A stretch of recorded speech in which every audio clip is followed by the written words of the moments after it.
Hello, good morning. Welcome on in, everybody. How's it going? Good morning, good morning. Oh my god. You just push that button.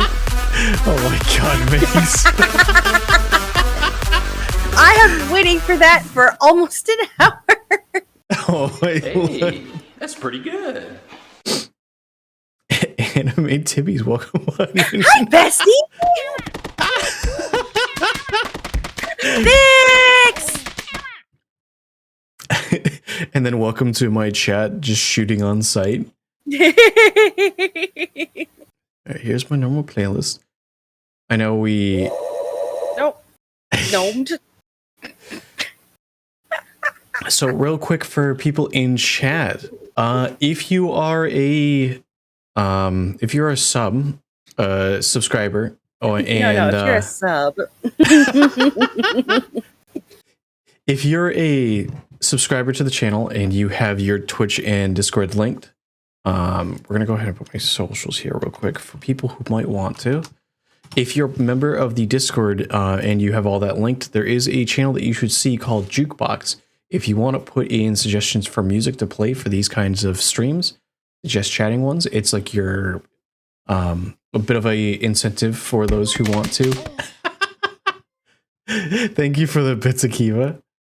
For those who want to help support the channel, you guys can, people can Hey, drop. Just make sure it's good music, guys. Yes, make sure it's good music. Lemmies, man. But hello, Minx. Hello, welcome on in. Hi. How are you? I am fabulous. Now that you've had your coffee.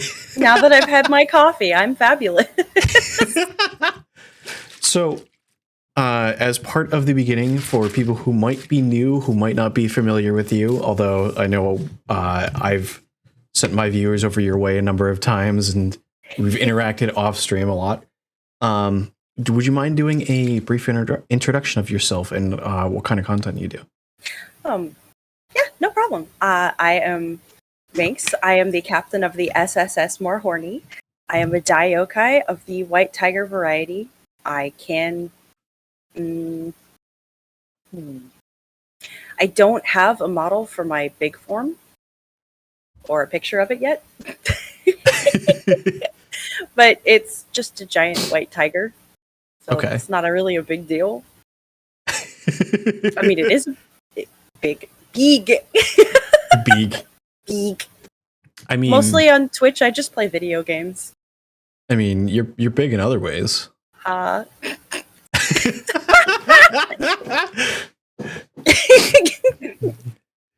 Big. Big. Big. Yeah. I just play video games on Twitch and games on joystick. Mm-hmm. I game. I do games.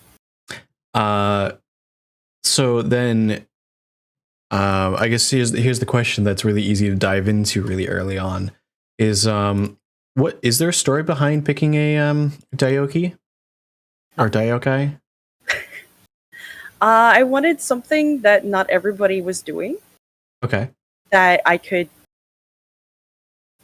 already knew, like, culture-wise, that I was familiar with, that I could enjoy. Okay. That, had more than one form, and I liked the look and aesthetic of. My cat has decided it wants to be out now. Of course, because cats. Okay, kitty's out. So was the hoodie and that is there a story behind those choices, or was it just like a comfy type design, or? Okay, so I love hoodies. Okay. I wear hoodies not often anymore because I live in a very warm place where I can't wear hoodies because I'll overheat and die. But I hate it here. It's so hot. I can't wait to leave. Yeah, Akiva, you are absolutely right. Outside they want in, and inside they want out. Cats can't ever just leave you alone. They're always on the No. wrong side of every door. But anyway, I went into the out. unhappy creatures. But like, I love wearing hoodies, and so yeah, if my model could wear a hoodie, that's best. Mm-hmm. And that's all she wears. There's nothing under that hoodie. Hey yo. That's it. Just the hoodie and a pair of leggings. So then let's see. I know you said that you do games on Twitch and Joystick. Is there any other type of content that you create, or is that mostly it? It's mostly just games because they're fun. Occasionally I'll do something like a tier list or a smash or pass, or I don't know. I have a hard time dipping into other kinds of content because it requires a lot of setup and Yes. planning, and I work full time. Hi Z. Also, hello Urkel. I was waiting for Urkel to pop in a chat because Urkel did have some suggestions for the jukebox. Ooh. But yeah, I work full time and I'm a mom, so for me, games are just easy Why is my tracking off? Hold on. because you keep getting smacked in the face.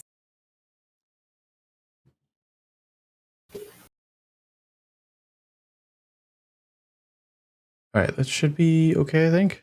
Let me. There we go. That's better. Games can confirm. Games are a lot of fun. Is Yeah. there? Akiva's got it. Akiva's got it. Variety gamer.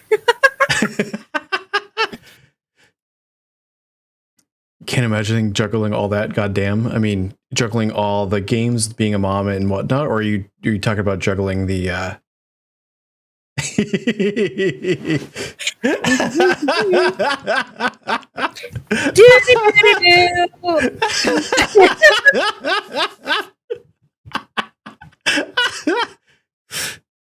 We work it. I mean, yeah. I would like my model. That's not what you wait. Are you sure? Are you sure? Why am I like looking down continuously? Hello? Hi, Adaska. Adaska, hello. Not like this.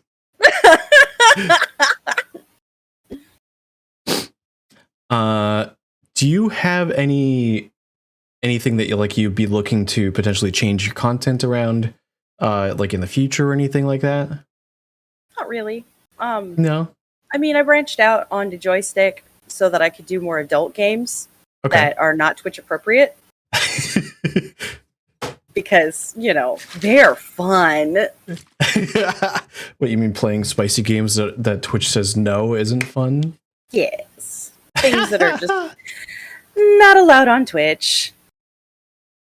Big Daddy Twitch does not like certain kinds of content.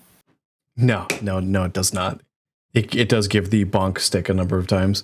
Yes, it does. Yes, it does. All right, we're going to go ahead and put on Urkel's songs, the one that Urkel had suggested.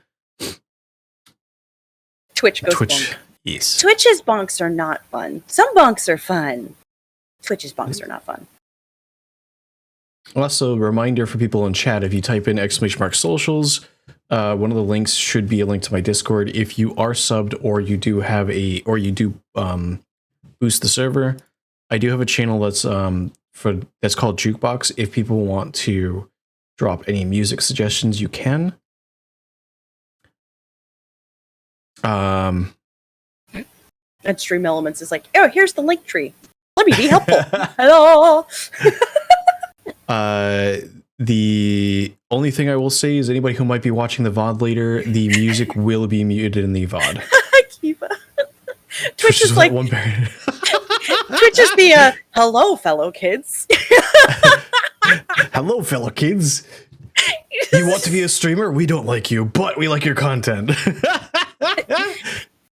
He's standing there with a skateboard over his shoulder. Oh my god. I feel like that's just me as a streamer, though. Aw. I wish I was like, kidding. Don't be like that. It's not that. Now I bonk you, bonk. Don't make me come over there. I can do this now. Oh my god, Squall. Haha! Thank you, Squall. I have expressions. I mean, so do I.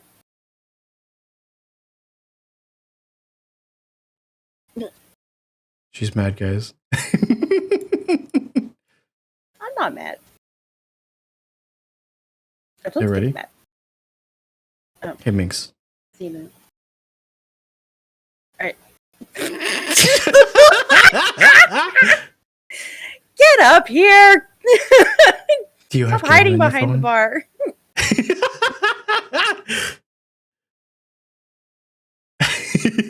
Do you have games on your phone? Yeah, actually, I do have games on my phone, but they're not fun for kids. They're puzzle games. I have puzzle games on my phone.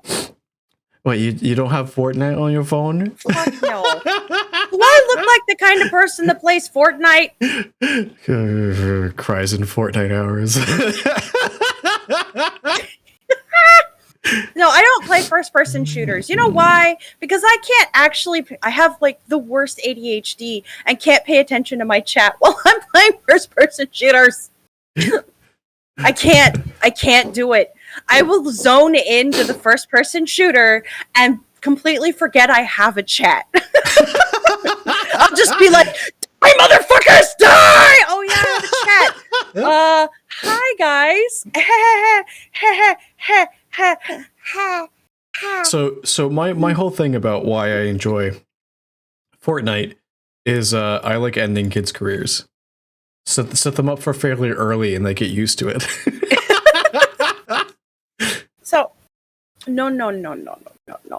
Akiva, Doom will have to happen on a stream that I'm sharing with Air so he can take care of you guys while I'm actually, running around punching demons in the face. Also, Autumn, hello, welcome on in. That is, and yes, Adaska's right. That is a noble cause. But I've seen too many 18 plus streamers that they'll play Fortnite and then they'll end up with the Fortnite players in their chat that are 16, 14, 12, whatever.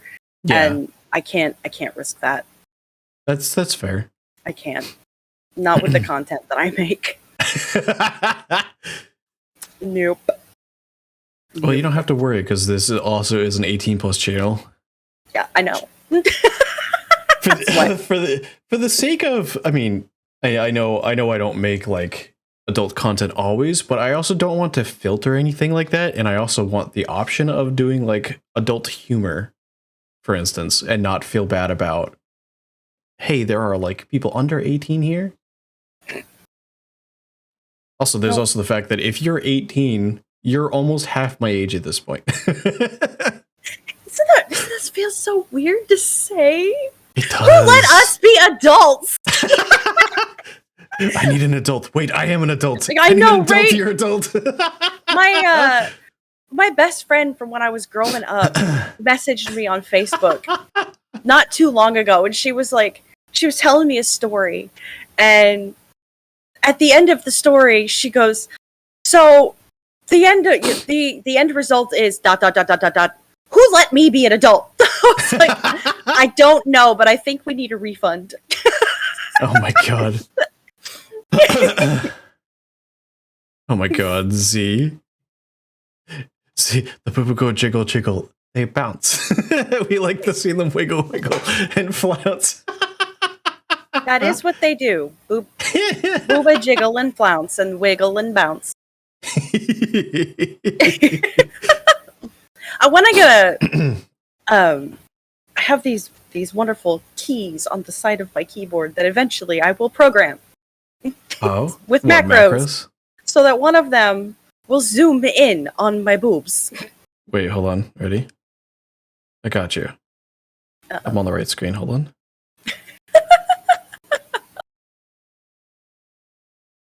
Hey yo.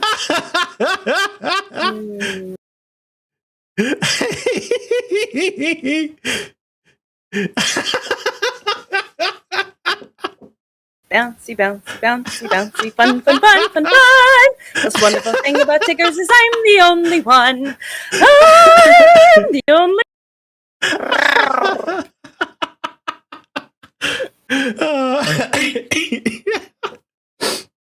I got a whole bunch of zooms that I actually don't utilize as much as I should. Uh-oh. Oh, hi, sweet. That was great Alex, timing. That's what we've been waiting for. Oh no, it's been close. Oh boy. So, fun question. What got you into gaming? Gaming? I've been gaming my entire life. Get a stressful dungeon. Tits. Yes, tits. Like, I know. Like, I've been gaming since I've been a wee little chick. I remember my parents one year were like, "Hey, we got this new computer," and I'm like, "Hey, yo!" Like digging into it, like I could play pinball on here.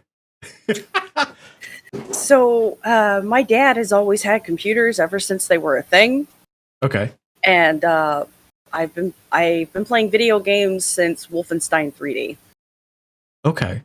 And yeah, been addicted since Wolfenstein 3D. I think one of my first games that I ever really got to kind of play around with was there was a pinball that was the Lion King themed. Oh God. I mean, I was like, I tell you, I was like a kid. Yeah. Mm-hmm. Yep. I was a little short person. A little short person. I had a joystick that had just one button on the top and the 4 buttons on the base, and I played Raptor. We're making you feel old. Jared's old. Jesus, suffer and fuck. Question is this your yeah, joystick. Is this your first time streaming, like with your current channel, or have you streamed before? Oh no, it's my first time. Okay. So what got you into streaming? It was actually Air's idea. My husband on the air. It was totally his idea. He was like, "Yeah, you should try this." So I said, "Okay," and I did. That was it. All she wrote. How long have you been streaming? I started in January of this year. Okay. So you're actually coming up on your 1 year. Mm-hmm. Do you have anything fun planned for that?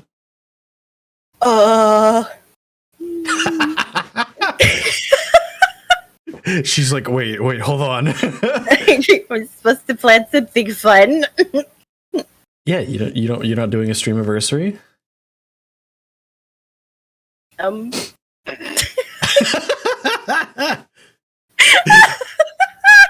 makes this chat. You're supposed to convince her to do like a subathon or something like that.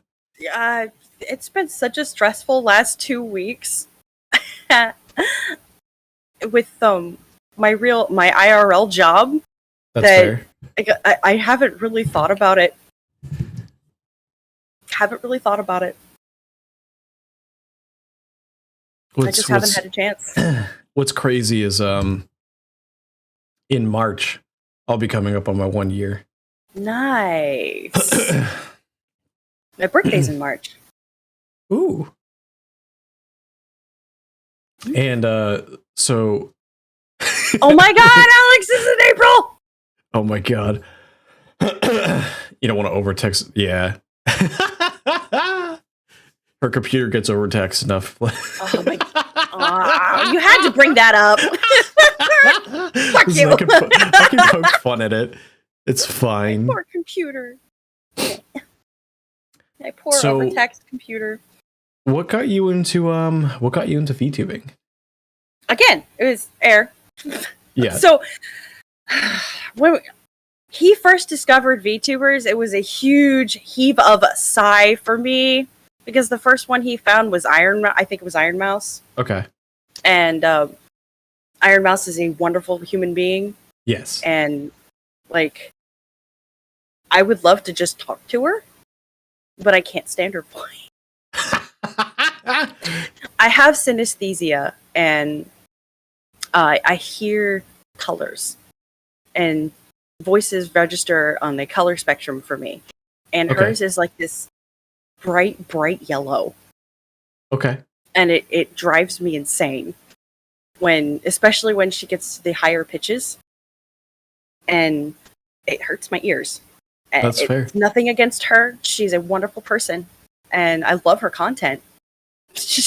But there are times when it's just like, ouch, please turn her down.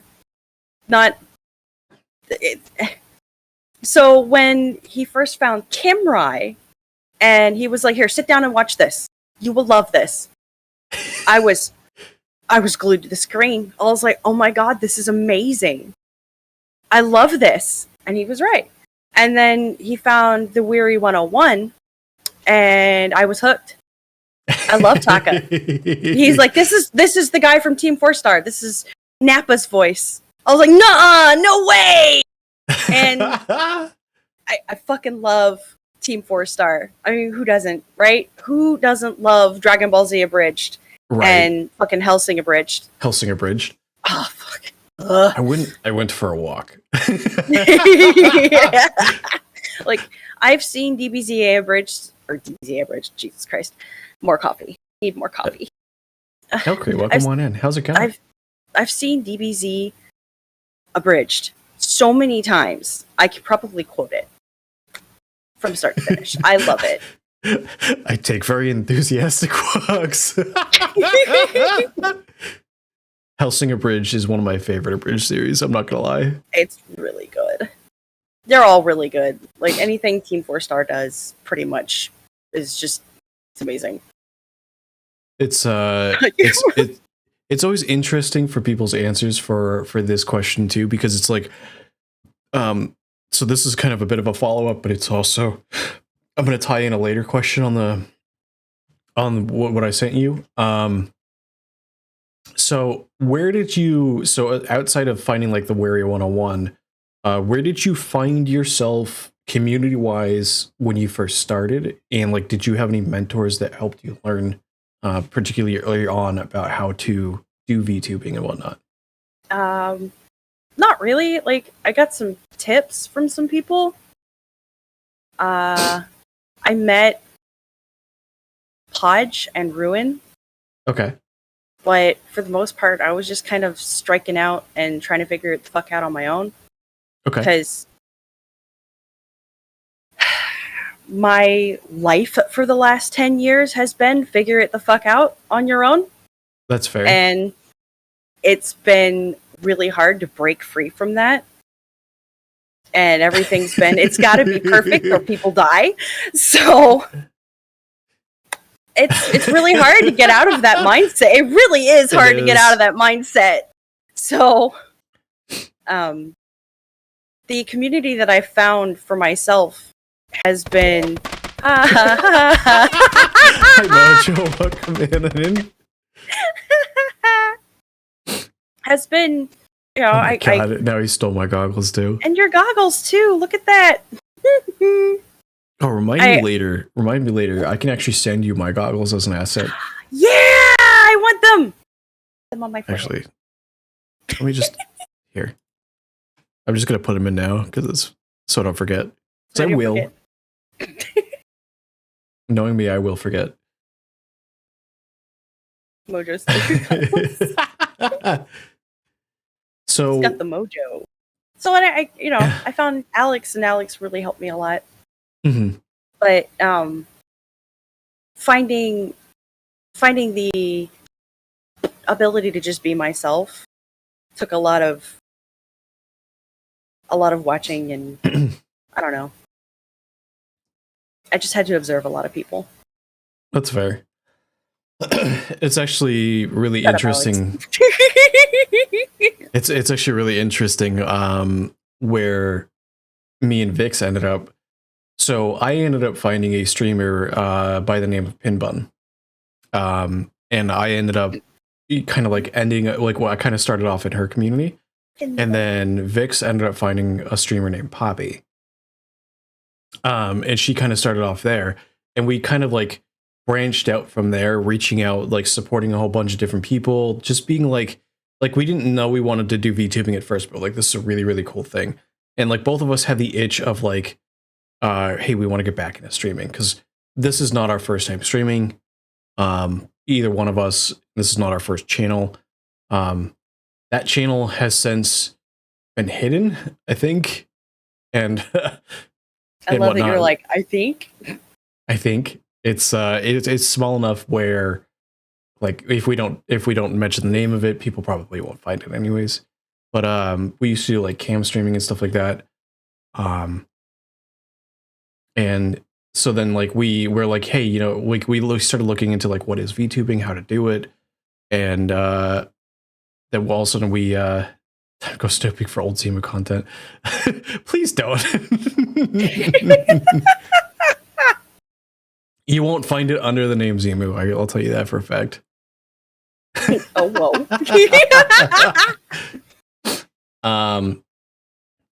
But yeah, we had a number of people that helped out with learning how to VTube, learning how to stream.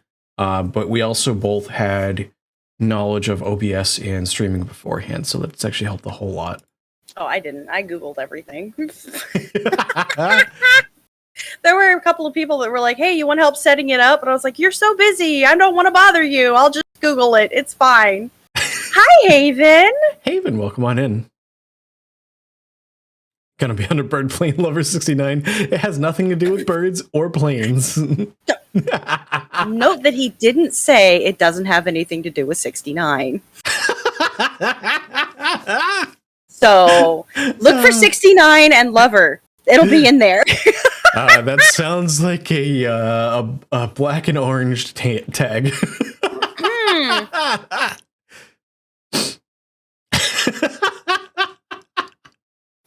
Do. Hilo Lover 69. No, that's me. No, just kidding. Cool now with the bonk.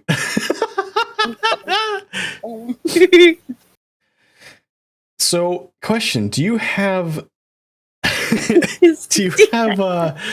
lore? Of course, I have lore. Some sounds from what is said lore? Do you have lore? Yes. Okay. Well, no, you didn't ask what it was. You just asked if I had it. You gotta be specific. You are dealing with. Look, I have re-enlisted in the United States Navy 2 times. It's in my contract now. Must be a smartass. It's in there. So, the lore for my character, I'm gonna give like the cliff notes.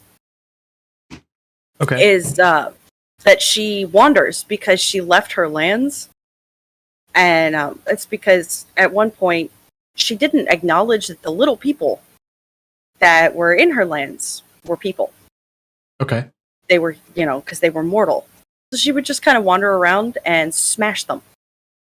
Oh. And eventually she came across a goblin that was Podge.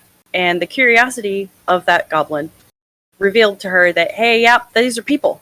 And it gave her an existential crisis. And she left and went on a suicide march. And found Liuvik, who gave her the tongue lashing of a lifetime, and not a sexy one. Oh. lecture of a lifetime, and eventually just kind of pulled herself together, and instead of trying to get killed, decided to do good things with her life to make up for all the people she killed. Okay. Hmm? So so I know that you have the SSS more horny. Is there a lore reason why you're the captain of a Let me spaceship? smash. I haven't gotten that far yet. It's a pleasure cruiser, okay? That's fair. I know I used to have semi-complicated lore. Hostage my ass! You took over the ship! Alex was like, I'm a hostage, but I did take over the ship and I'm now the AI. My lore currently is very much inspired by Top Gun, as well as my it's also a slight variation on my current like my actual background, my IRL background. Mhm. So like so I was training to be a pilot. And then like I get through the program, complete the training and everything like that. But then when it comes to be time to actually be a pilot, physical limitations and injuries and stuff like that made it so like they couldn't actually be like, hey, you're a pilot now. So I had to kind of like hang back. But I didn't want to just be like, hey, we're gonna waste everything, waste your talents and all of the knowledge that you learned. So I'm now an instructor, passing on the knowledge to future generations. But I'm sure you're aware, through just being in the Navy and potentially around pilots, being an instructor doesn't pay well. So in needing to stay around the school, I opened up a bar to help pay for the bills and to get to know people's stories and hang out and chat with people. Actually, flight instructor pays really well. I mean, in the military. Outside of the military, it doesn't pay that well. No, it doesn't. But No, it doesn't. If you get contracted by the Navy, it pays really well. Yes, a Navy instructor does get paid pretty well. Unfortunately, I'm not military. Yeah, the guys that work for our weapons school. Oh my god, Yes. they make bank. Like, yeah, Alex, you could say you were tricked all you want, but you were the one who was like, I want to be the War Master. And somehow we ended up with a triad. Oh my god. So do you have any long-term goals for streaming? Goals? Yes. I wouldn't go. I wouldn't go that far. No? I just want to have fun That's fair. and make as many people happy and like smile as possible.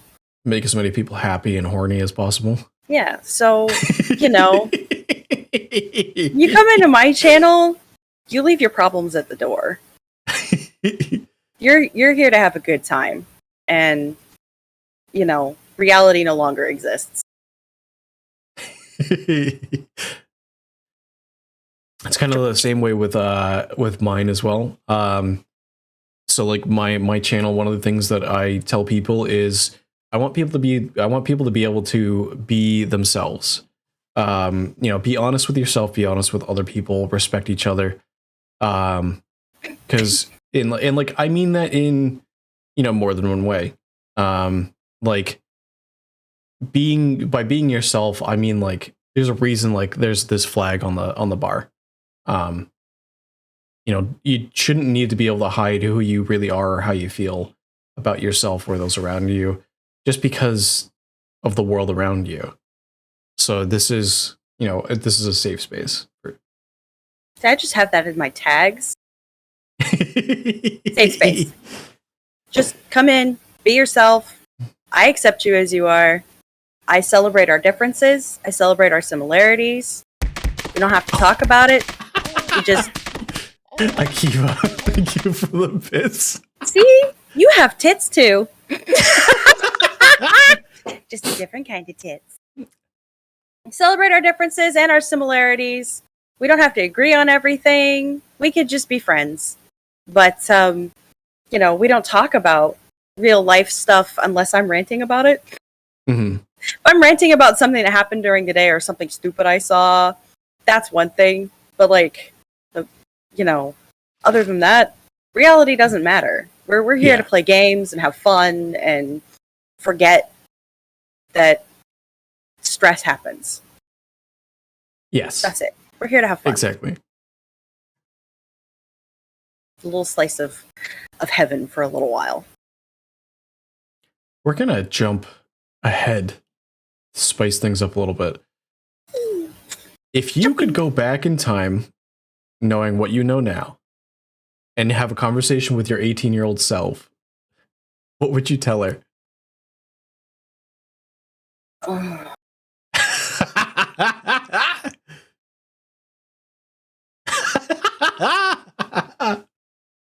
Leave him. That creep that you meet in the Wendy's that Toro introduces you to, leave him. Don't date him. Tell him to go the fuck away. Don't fall for his lies. He's full of shit. He's gonna put his hands on you. Fuck away from him. That's what I tell her.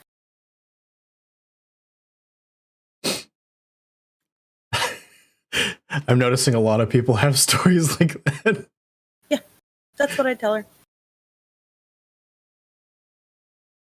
Can we get some hearts in chat for Minx? And yeah.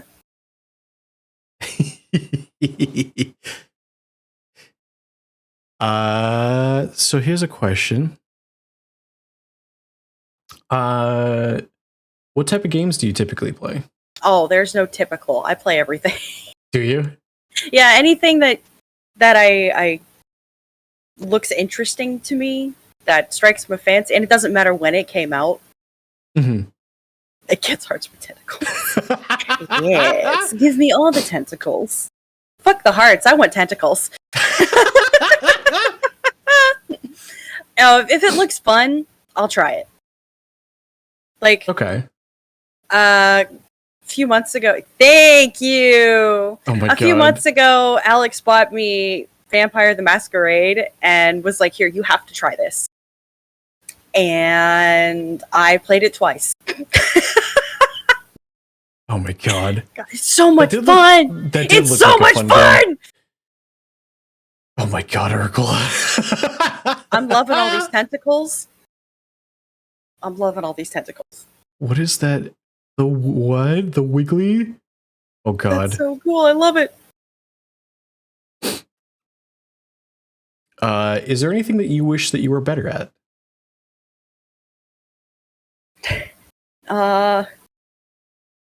Destiny 2. Alex, get on that.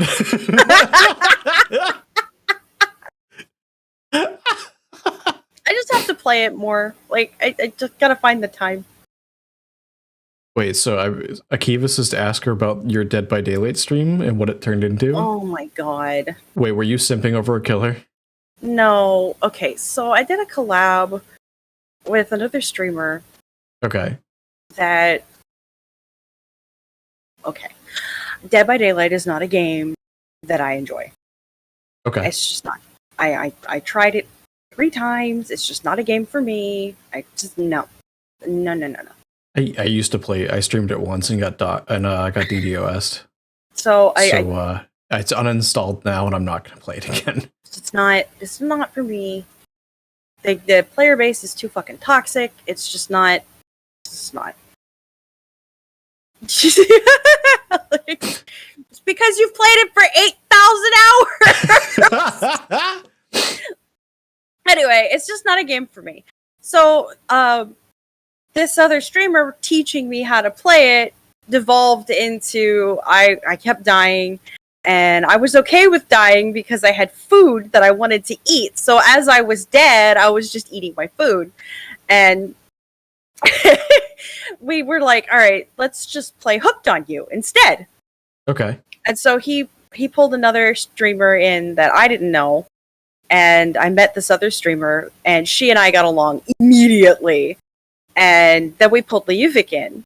Oh, and God.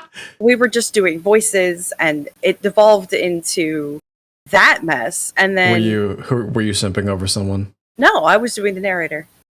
Oh. I don't simp. I really don't.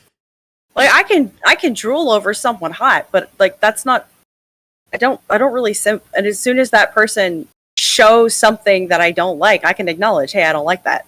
What do you mean, liar? Who do I simp for, Alex? Who do I simp welcome for? on in. Who do I simp for? I know I had a collab that we need to Simp for Daska.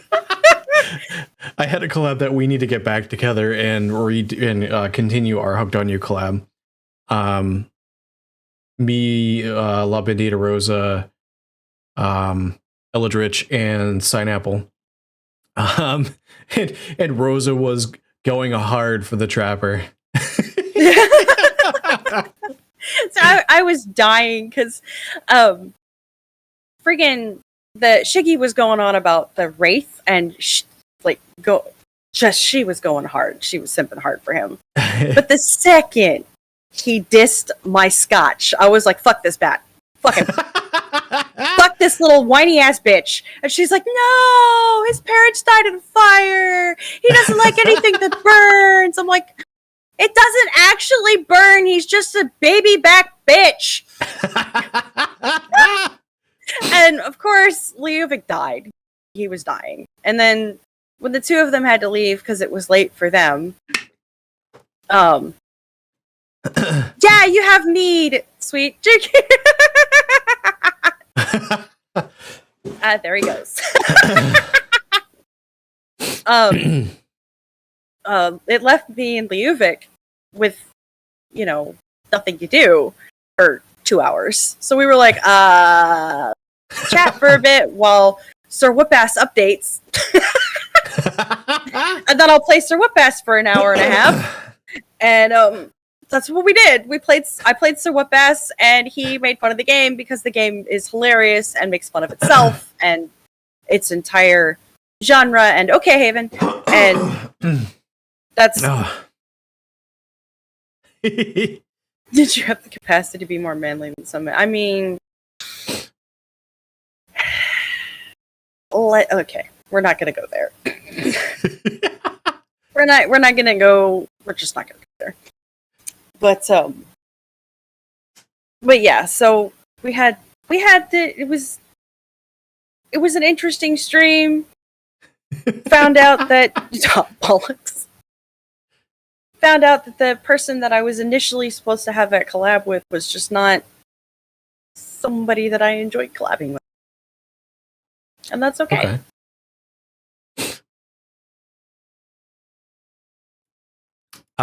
So I want to know what you're going to answer for this one. So I know that I have a simpler version of the question I'm going to ask, but if you could live anywhere in the world where money is not a problem, and part of that by extension, like logistics and whatnot, is not a problem, where would you live and why? Scotland. Scotland? Mm-hmm. What, you want to be closer to Alex? I love Scotland. I spent 8 months there in 2011 and did not want to leave. That's fair. I went castle hopping, which is not the same as bar hopping, but it might as well be. I was gonna say it's Scotland. There's gonna be alcoholic everywhere. It was so much fucking fun. I went to a whole bunch of haunted places. I went ghost hunting. Did you find anything good? Oh my god, yes. I took pictures of things, and I got ghost orbs in the pictures. I took pictures of like ghost faces in places. Ooh. I was ghost hunting, and it was so cool. And I went to feasts. I joined a reenactment group, and I learned how to do sword fighting, like actual sword fighting with a shield. I got slapped in the face with a sword. Slapped in the face. Oh no. No, it was an accident, and the guy that did it was so upset. But I didn't feel it. I didn't actually feel it because I was actually more focused on the fact that I was trying to get through the shield wall. Oh no. And the guy on the other side looked like my abusive ex, so I was trying to kill him. Oh god. By the rules of the game. Oh god. It was fun. It was a lot of fun. And yeah, I had a great time. Have you ever had anything follow you home from ghost hunting? No. No? No, because I was respectful. Oh, that's really cool. Because I know one of the things that people try to do to try to get reactions or activity is to try to be obnoxious. No. For fuck's sake. No. If you are respectful, you're not going to get hurt. If you're an obnoxious dickweed, yeah, of course they're going to. They're so stupid. But we gotta piss it off to try to get it to do something. No, that's so stupid. That's like watching the one episode of Ghost Hunters, and they went to Ireland, and the guy was just being a dickhead. And I saw this, like, I watched it on camera. He got it knocked on his ass. Like, well, you asked for that. Mm-hmm. Yeah. And then shit follows them home, and they're like, "Oh no!" It's like, it's like, were you not paying attention to all the shit that you were doing? And like, of course, something's gonna follow you and put you on your ass. Hey, Ghost, it's your boy.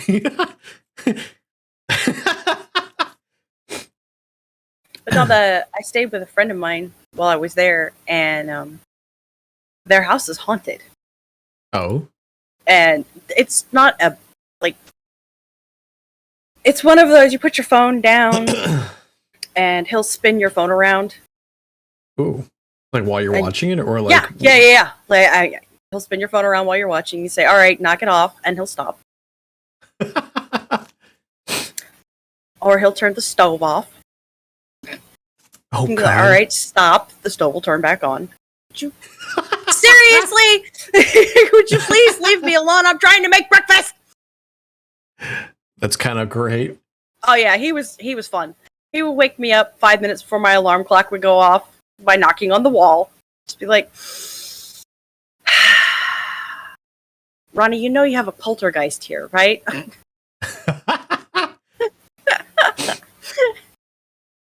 Yeah, he was a good time.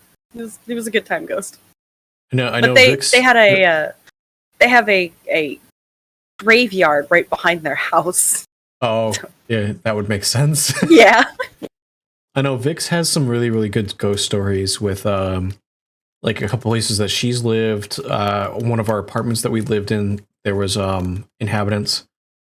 To the point where I would leave for work and she'd be like sleeping in, and then like she'd hear the front door close, and like half an hour later she'd hear my voice out in the hall. Oh. Yeah. One of those. And she's like, yeah, we're going to stay in this room and ignore that. Or like a couple times, I used to also work overnight when we were in that apartment. So she would go to bed. And occasionally she'd wake up in the middle of the night and there'd be a kid, like a little kid that would be in the room with her, and he'd want to play hide and seek. Aw, that's terrible. Like, And then she would see an old man that used to walk up and down the hall. Because we had a hall in our apartment. And then there was also, I think there was a lady too, a woman as well. I don't think she was a super, I don't think Vix was a super fan of the older gentleman. but I think No. the woman was. Probably not. I think she kind of surmised that the woman was the kid's mother. So it took. They'd lived in that house together with their family for years and years, and it took them a really long time to come to the conclusion. They called him Casper because their kids named him. Yeah. It took them a long time to figure out that Casper was probably a teenage boy. We came to the conclusion that Casper was straight because my screensaver was mostly naked men. Okay. And he would move my mouse to turn my screensaver off. Really? Yeah. He didn't like my screensaver. That's fair. So we were like, all right, he's straight. But yeah, they one of them actually saw him one time. But for the most part, he didn't have enough energy to make himself visible. But he would move things and make. There's a story that Vix has of one of her old parents' house, where, oh my god, clam jamming! I've never heard it called clam jamming. I love that. Oh my god.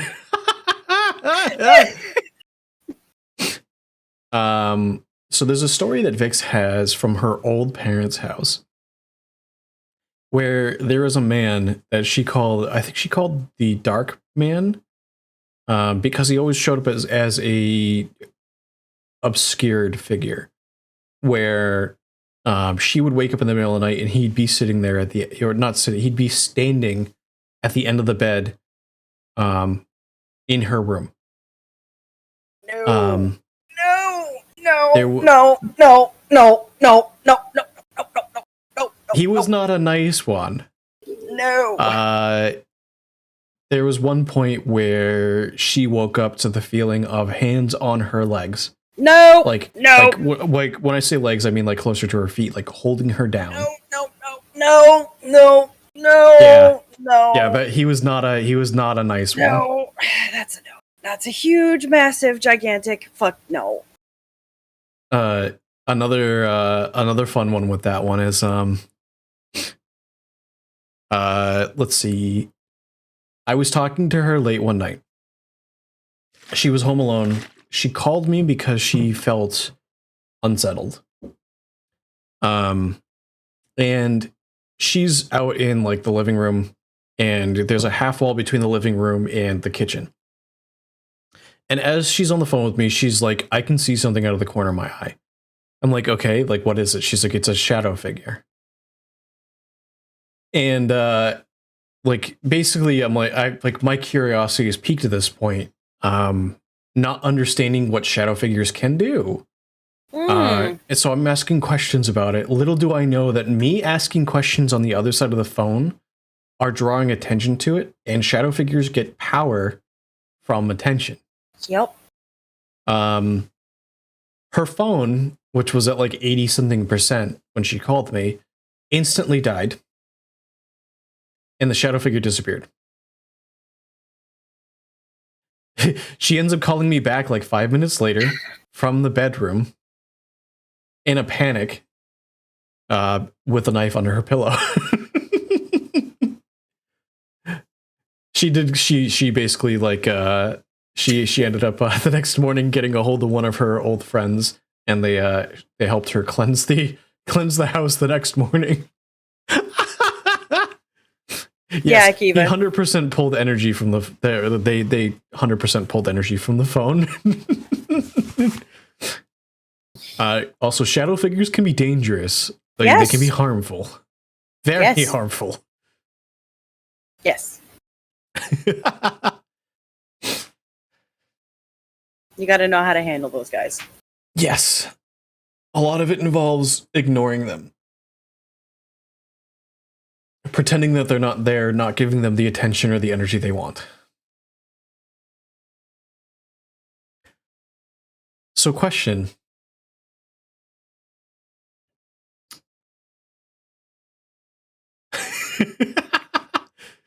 You're fine, Akiva. You're good, Akiva. If you could go back if you could sit down and share a conversation over a drink with anybody, a historical figure or current figure, and like they couldn't lie to you about anything, who would you have a conversation with and what would you talk about? Oh, jeez. See, okay, when you sent me, I've been thinking about this one. Yes. Any figure. Yes. I don't know. I genuinely don't know. Because there's too many. Yes. There's too many options. Because then they can't lie to me? Yes. There's too many fucking options. A really good answer I had for this one was Gogo Tornado said the answer, the author behind Sherlock Holmes, because he wanted to know if that author was Jack the Ripper. Oh. Now wait a minute, you said past or present. Past or present.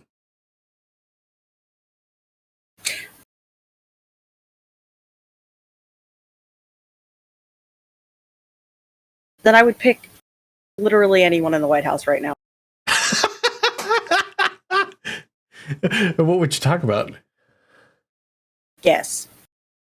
And then we're going to leave that there. That's fair. I would take a poll of questions. Just like, hey, any questions anybody wants answered? They can't lie to me. We're going to film this. I got the power of Ma'at on my side. If they die, if they answer wrongly, they lie, they die.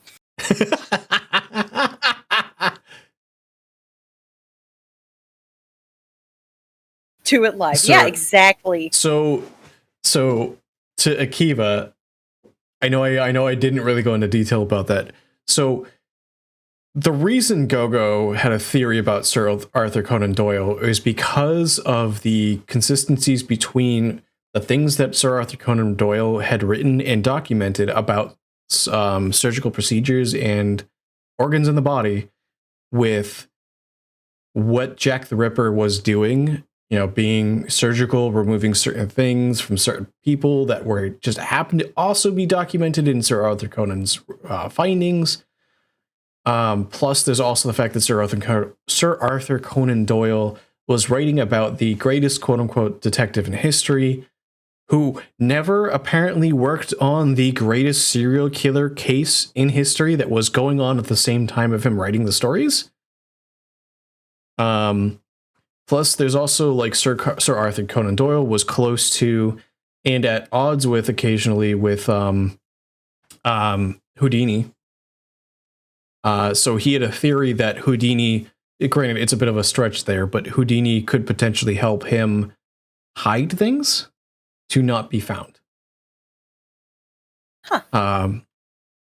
Plus, it also kind of extends to the fact that Sir Arthur Conan Doyle was very sexist and looked down on prostitutes. And then you look at what Jack the Ripper's... that was just a product of the times. Everyone looked down on prostitutes at the time. That's fair. In fact... I know that Sir Arthur Conan Doyle had written about it, though. Yeah. Well, a lot of law enforcement nowadays still look down on prostitutes. Yes. Yes. Thing. But yeah, he had a bit of a theory, and he apparently it was one of his like stretch beliefs type thing. It was interesting to hear. I was not expecting him to talk about that. My dad has a theory that Jack the Ripper was a member of the royal family, and that's why he was never caught. Oh, that could be interesting.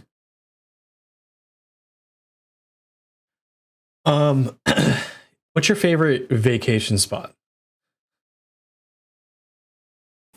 I've never been on vacation. Have you always been working? Yep. Okay, what's a vacation? When I take time off of vacation, or when I take time off of work, I just stay home because that's where I can. I just, where I can sleep. That's fair. You like how the music just cut. Where would you? So, if you could go anywhere for vacation, where would you want to go? Uh, I don't know. I'd have to think. I'd have to look into that. Like, I've never thought about it. I really haven't. That would require, time. And it's just not a thing that I have. That's fair. And when I take time off of work, like my IRL job, I tend to stream. It's, enjoyable.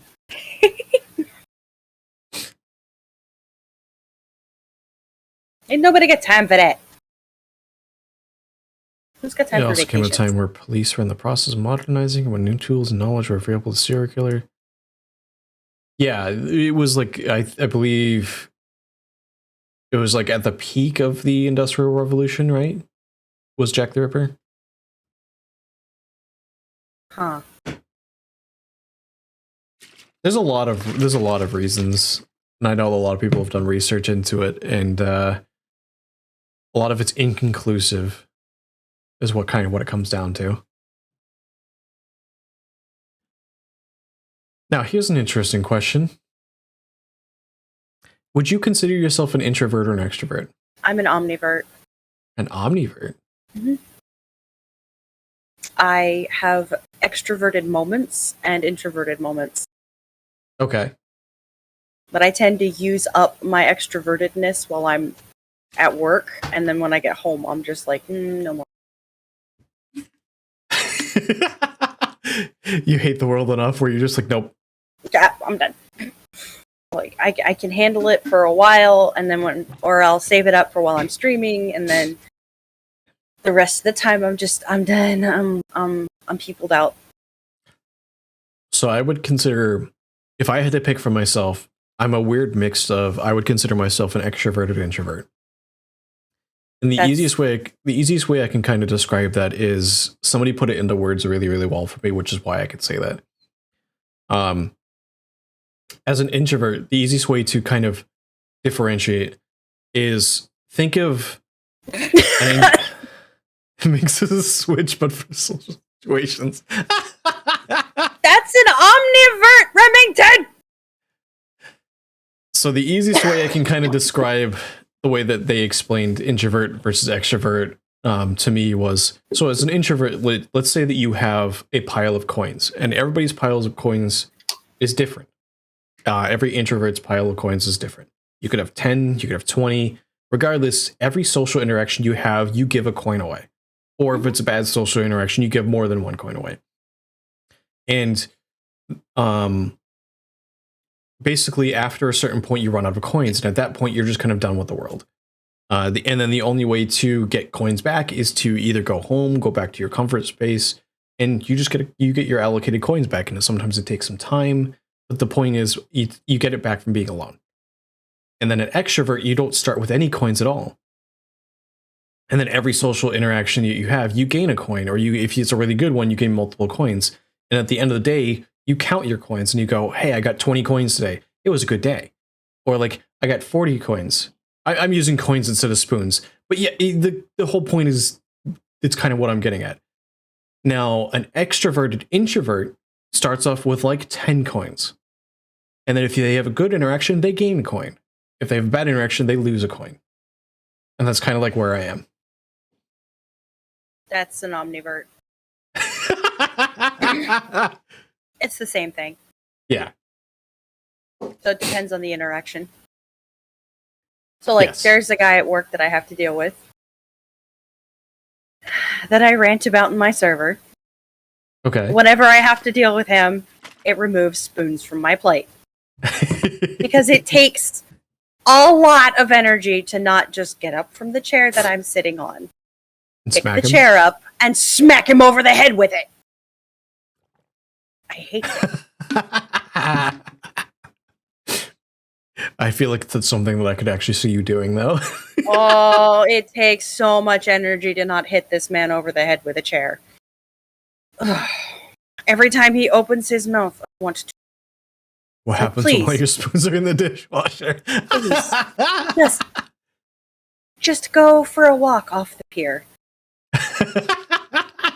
It's right there. It's right over there. Pier's right over there. Just go for a walk. Just go for a walk. Go for a swim. Just take that pier right over there and leave me alone. I am in this room working on my computer for a reason. Leave me alone. Chad, she's scary when she gets like this. But he won't. And he knows I don't like him. He knows I don't like him. He's very fucking well aware of it. So he'll come in there and he'll be like, "Hey, how you doing, kiddo?" Be like, "Bitch, did you just fucking call me kiddo?" Have a good one, Adaska. Thank you for hanging out and stopping by. Okay, Adaska. Oh my god, Alex. Yes, Alex. Yes. So I hope you step on it, you and were I hope it talking. castrates you for life, you bitch bastard. So we were talking about this one before stream. What is your favorite insult that either you've given someone else or someone has given you? And this should be interesting coming from somebody in the Navy. A one piece. Okay, no. You're a cum guzzling, cock juggling thunder cunt.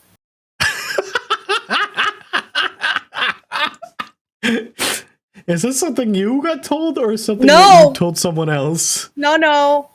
I told someone that. Was there a story behind that? I can't share that story. I can't. I can't. There's no way to make that Twitch appropriate. There's genuinely no way to make that Twitch appropriate.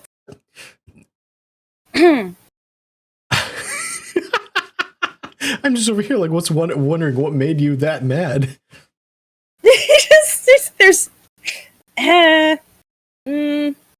No, it's not even a Saturday story, Remy.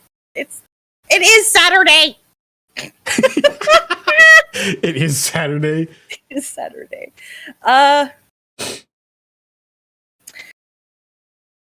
Okay, so well, let me see if I can sum this up. This person, this individual, was hounding everyone. It was during COVID, right? During the lockdowns. Mm-hmm. We had our hours restricted. But we still had to work, obviously, because my squadron was flying people on and off of these ships. Anybody that had symptoms that was tested positive, we had to fly emergency off the ship. Okay. And when we did that, bird landed, we then had to go through a cleansing process for the bird. And it was a huge strain on our resources. And this person she just couldn't wrap her head around the fact that we were all running around, busting our asses, and we were tired. We were all working 16-hour shifts together, and even though we weren't supposed to, we were all in it together. And she just couldn't. She just couldn't. And she came into work with COVID. Oh no. And she was sitting on the bench yelling at everybody while she was coughing. And I just snapped. I was tired. I was angry. She doesn't even remember it because she had 103-degree fever. Oh my god. But she came into work with COVID, and she was just sitting there sick, and she was like, "Oh, I'm responsible for all of you. I'm the supervisor, blah, blah, blah, blah, blah." And I was just like, god. No, you are a... I was so mad. I was so mad. Also, Arma, welcome on in. She's like, "You can't talk to me like that." And I left the shop. And I went and grabbed our chief by the ear, and I dragged him into the shop. I was like, do something with her because I'm gonna kill her. Really quick. Arma, welcome on in. Also, I'm just gave a shout out to Arma. If you guys aren't already supporting Arma, Arma is a wonderful being who lives in Australia. So he typically streams during the day here. He's a shit ton of fun. And actually, I think he's got kind of like a sense of humor that a lot of you guys would enjoy from Mix's channel. He doesn't typically do horny content, but he's got a very similar sense of humor to Alex. And we all love Alex's humor. I'm leaving. What do you mean terrible? It's not terrible. No, he's got the Australian sense of humor. He's been playing a lot of Pokemon right now, but one of the things that I absolutely love about Arma is no matter what is going on in whatever game, he always has something witty to say. Like literally, he just like nothing could be going on, and he just talks about like random shit. Like it's gotten to the point where I've now started imitating with him whenever I play a game that he plays, because he'll do things like he played Vampire Survivors for a little while, and like he'll get different upgrades, and he'll say like the same thing whenever he gets the upgrade. And I'm like, now whenever I get the upgrade, I like try to imitate him when I get that kind of stuff. It's kind of hilarious. Yes, there is a guest that I followed you. So there. I will say that he probably will stream in the early mornings for your time. Oh, wow. Because he typically streams for my time around the time that we started this one. So for you, it'll be like really early. So I'll watch the bots when I get time.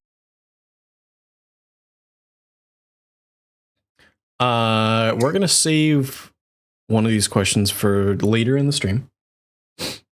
Let's see. Do you have a favorite childhood memory? Oh.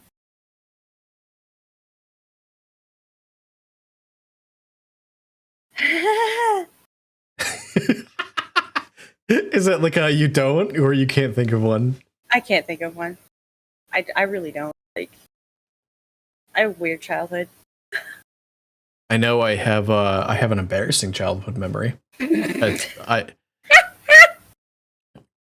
So one morning, Christmas morning, little Zimu is excited about Christmas. Wakes up Mini not Moo. feeling Mini Moo. So Christmas Eve, I was not feeling well. Didn't sleep well that night at all. Wake up Christmas morning. I don't want to miss the festivities of Christmas. I'm all excited about it. Wake up and everything, and I'm like, oh no, I'm feeling better. Blah blah blah. I could be down here and everything like that. Knowing full well, I'm not feeling good, but I'm a kid. And my parents look at me, they're like, you're pale. Like, are you sure you're feeling better? Oh, yeah. I promise I'm feeling fine. This is back at the age where my dad's got like the video camera and photos and stuff like that out at all points. Needless to say, at one point, I go running up the stairs to try to make it to the bathroom, leaving a strip of vomit up the stairs. Oh, no. And it's like on camera too. It's kind of funny. I hate that I didn't have an unhappy childhood. I just had a weird childhood. There's a juxtaposition in my childhood of happy memories and unhappy memories. Okay. Because I had my parents both worked off and on. Okay. I don't know, like my parents worked opposite shifts, and and my sister would watch us a lot because she was 6 years older than me. And she was really abusive. Oh. So, but like looking back, when I talk to her now, she doesn't acknowledge that. Mm-hmm. So I don't talk to her very often. Okay. So it's like I have a juxtaposition of happy memories with my parents and not happy memories with my sister. But, you know, my dad used to take us shooting and camping and hiking and okay, I got a good one. Okay. I was camping with my family, right? And we had a campground next to us that had Boy Scouts. Oh. And they wouldn't shut the hell up. It was like 9 p.m. And my uncle was trying to sleep. And from his pup tent, we hear this growl of, "Put a sock in it, kid!" And the Boy Scout that was making all the noise, everything went quiet. And we hear this, "What did he mean by that?" Oh It was no. so funny. I was like, "Are you kidding me right now?" It was the same camping trip where we'd forgotten the syrup for the pancakes. Oh no. And so my uncle was like, "All right, we're going to put the leftover chili on the pancakes." Oh no. And it blew our... No. Pancakes are not inherently sweet. They're not sweet till you put syrup on them. No. So we tried it. And it wasn't bad. Really? It's not bad. Turning into savory pancakes? Yeah, savory pancakes. Chili on pancakes. It's not bad. So Akiva redeemed a self-care check. But thinking about it, looking at the time of the stream and everything like that, I need to take a quick bio break. I don't know if you do. So if we want to take a quick 5-minute break, and then we'll be right back. Okay. So I'm going to go ahead and switch this over to a BRB screen, and then we will be right back. Okay.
And we're back.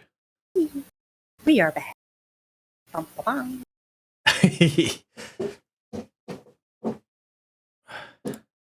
Let's see.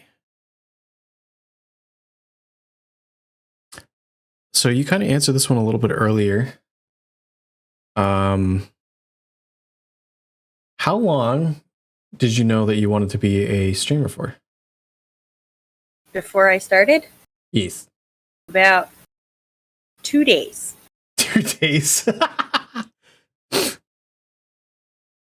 And that's I'm kidding. It was more like a week. I had to commission the artwork for Badaska.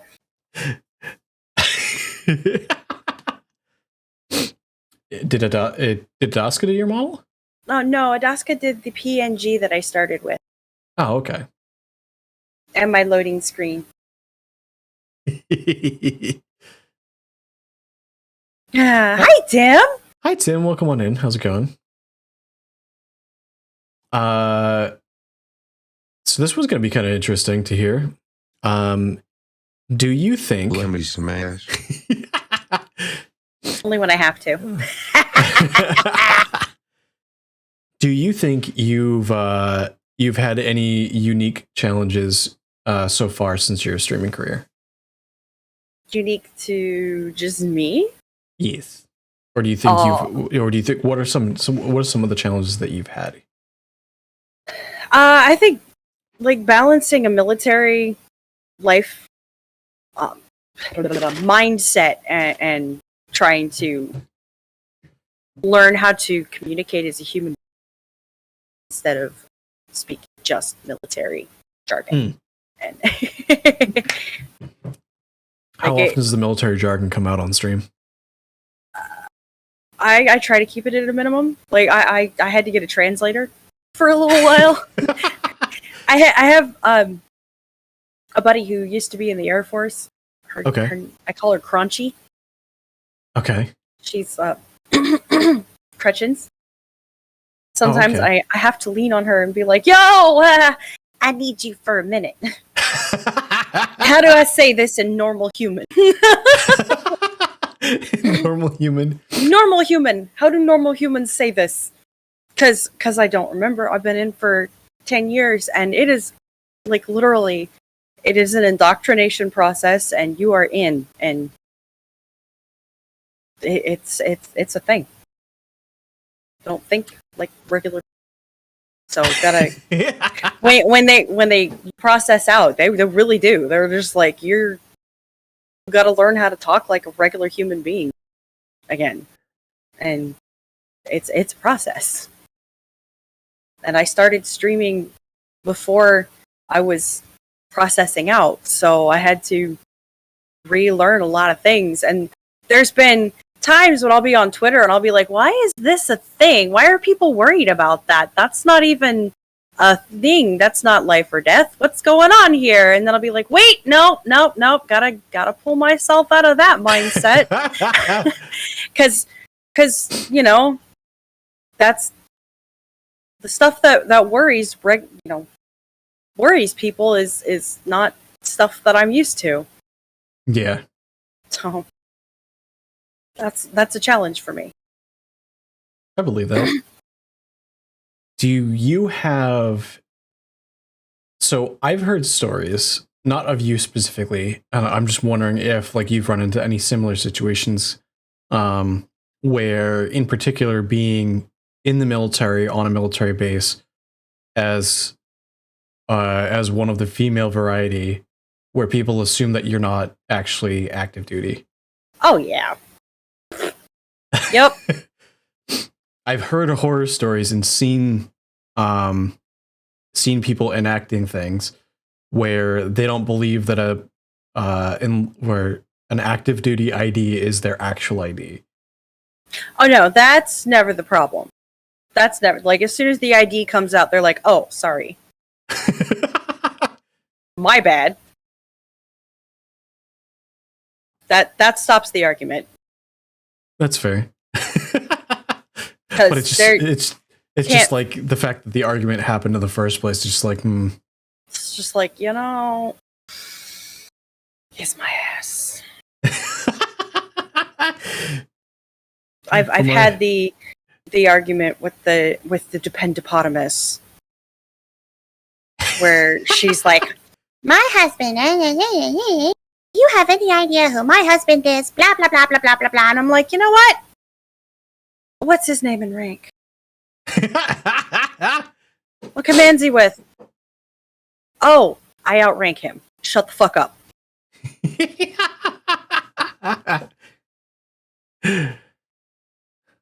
Yeah, I can imagine. So, I have a question. I wonder if you have an answer for it. What do you think is your biggest failure? Either in streaming or live?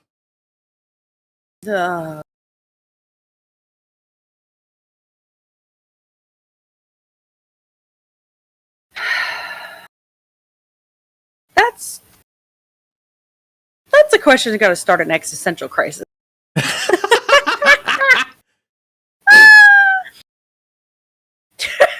Remington! Forgetting to record the VOD. Yeah. Why you gotta bring that up? Open that wound. So like for me, interestingly enough, I consider one of my biggest failures is deciding to go to college. Really? Now, I'm very thankful for my time, and I'm very thankful for the education and the people I've met, because it has actually very much helped shape who I am today. However, I'm in the aviation industry, which means I have my license. And college is already expensive, and then going for those flight lessons on top of that.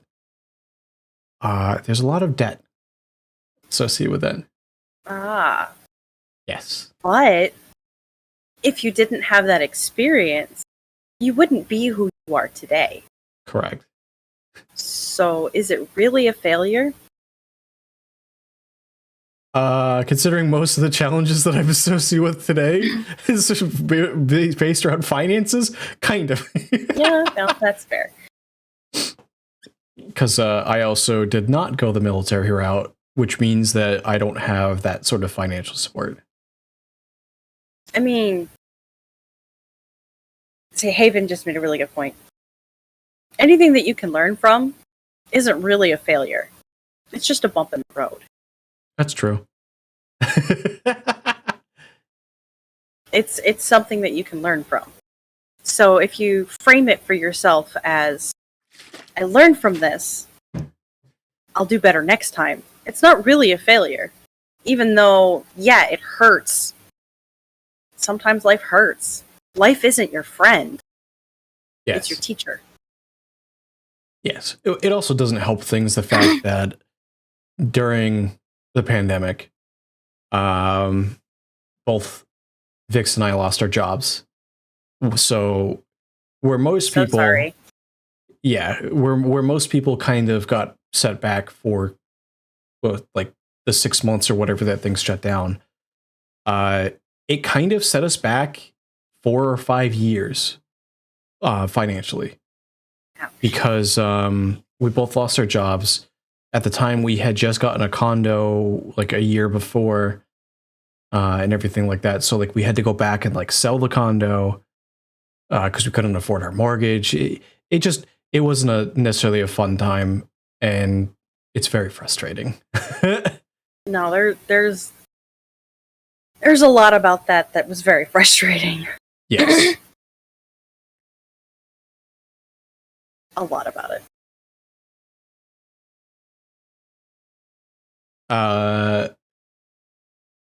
What do you think is an important lesson that you've learned regarding anything?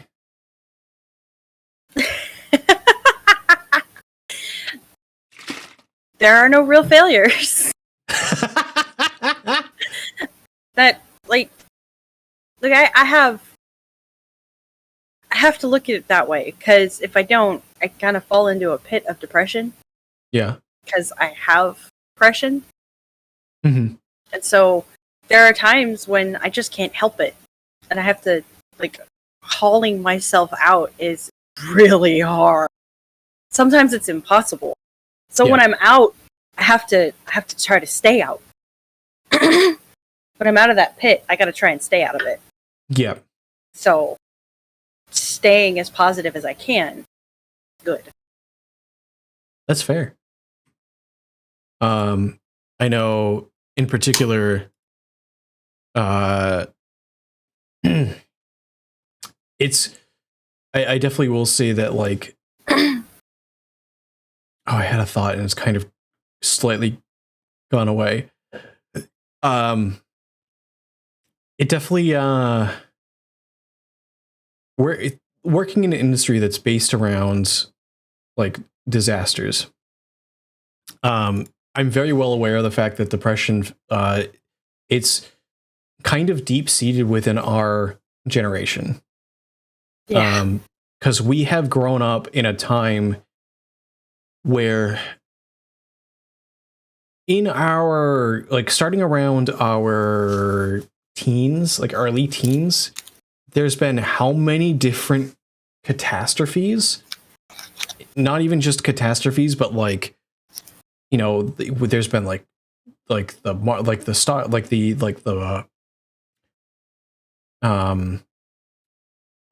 the stock market, like the finances and everything like that. Everything has just been like terrible always.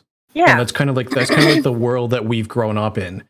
So like we're very much in a world that kind of sucks, and we don't really know anything different. Well, I mean, it's not that it's worse than it's ever been. It's just that we know about it more than anyone ever has because we have more information. Correct. And sometimes more information is not a good. Correct.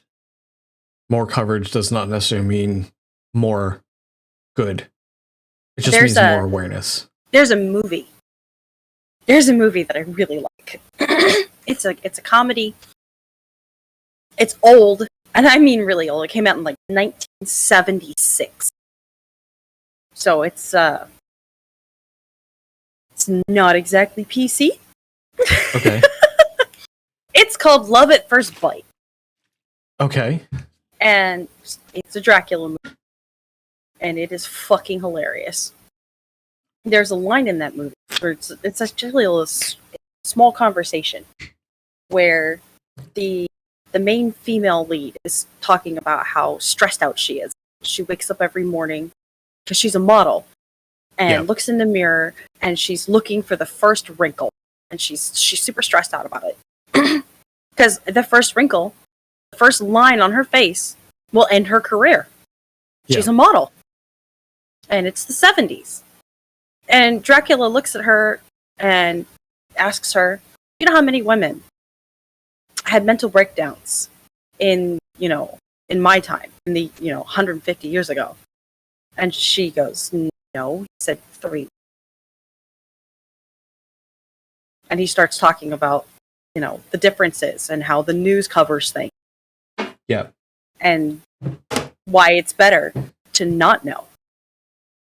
And I'm like, and it hits me occasionally. I'm like, this movie's a comedy, and this is a throwaway line in a movie where he's romancing her, and he's given her this beautiful necklace, and but the point is, it's not a pearl necklace, is it? No, it's blood rubies. Blood rubies. And it's fucking gorgeous. I was trying to make a joke. Yeah, no, I got the joke. I got the joke. You gave her the pearl necklace earlier.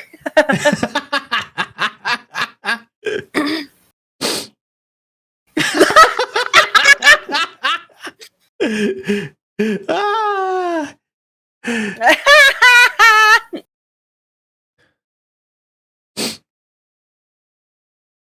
So we're going to go on to some of the more off-the-cuff questions that could have some really, really fun answers.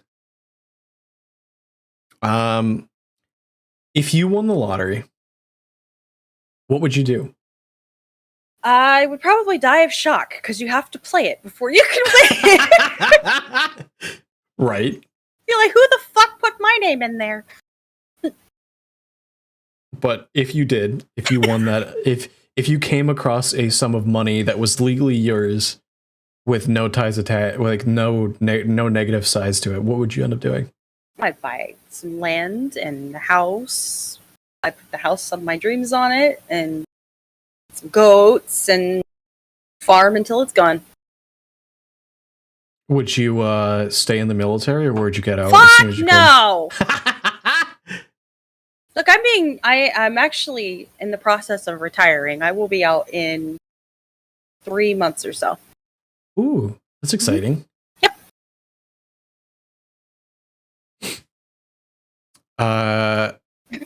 Remington. Oh my god. What do you think is something that people most commonly misunderstand about you? I don't know. I don't think anybody misunderstands. There's nothing to misunderstand. I'm a lewd kitty. Some people look at me and think I'm just a cat girl. I don't know how they can mistake the stripes, but you know, whatever. I mean, isn't a tiger just a big cat though? Yep.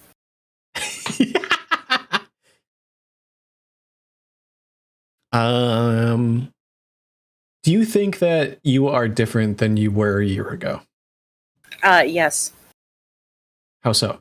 This is gonna be a sad, but also kind of happy answer. I am no longer suicidal. Ooh, that's good. That's great. Yeah. I'm happy for you. Yeah, I'm happy for me too.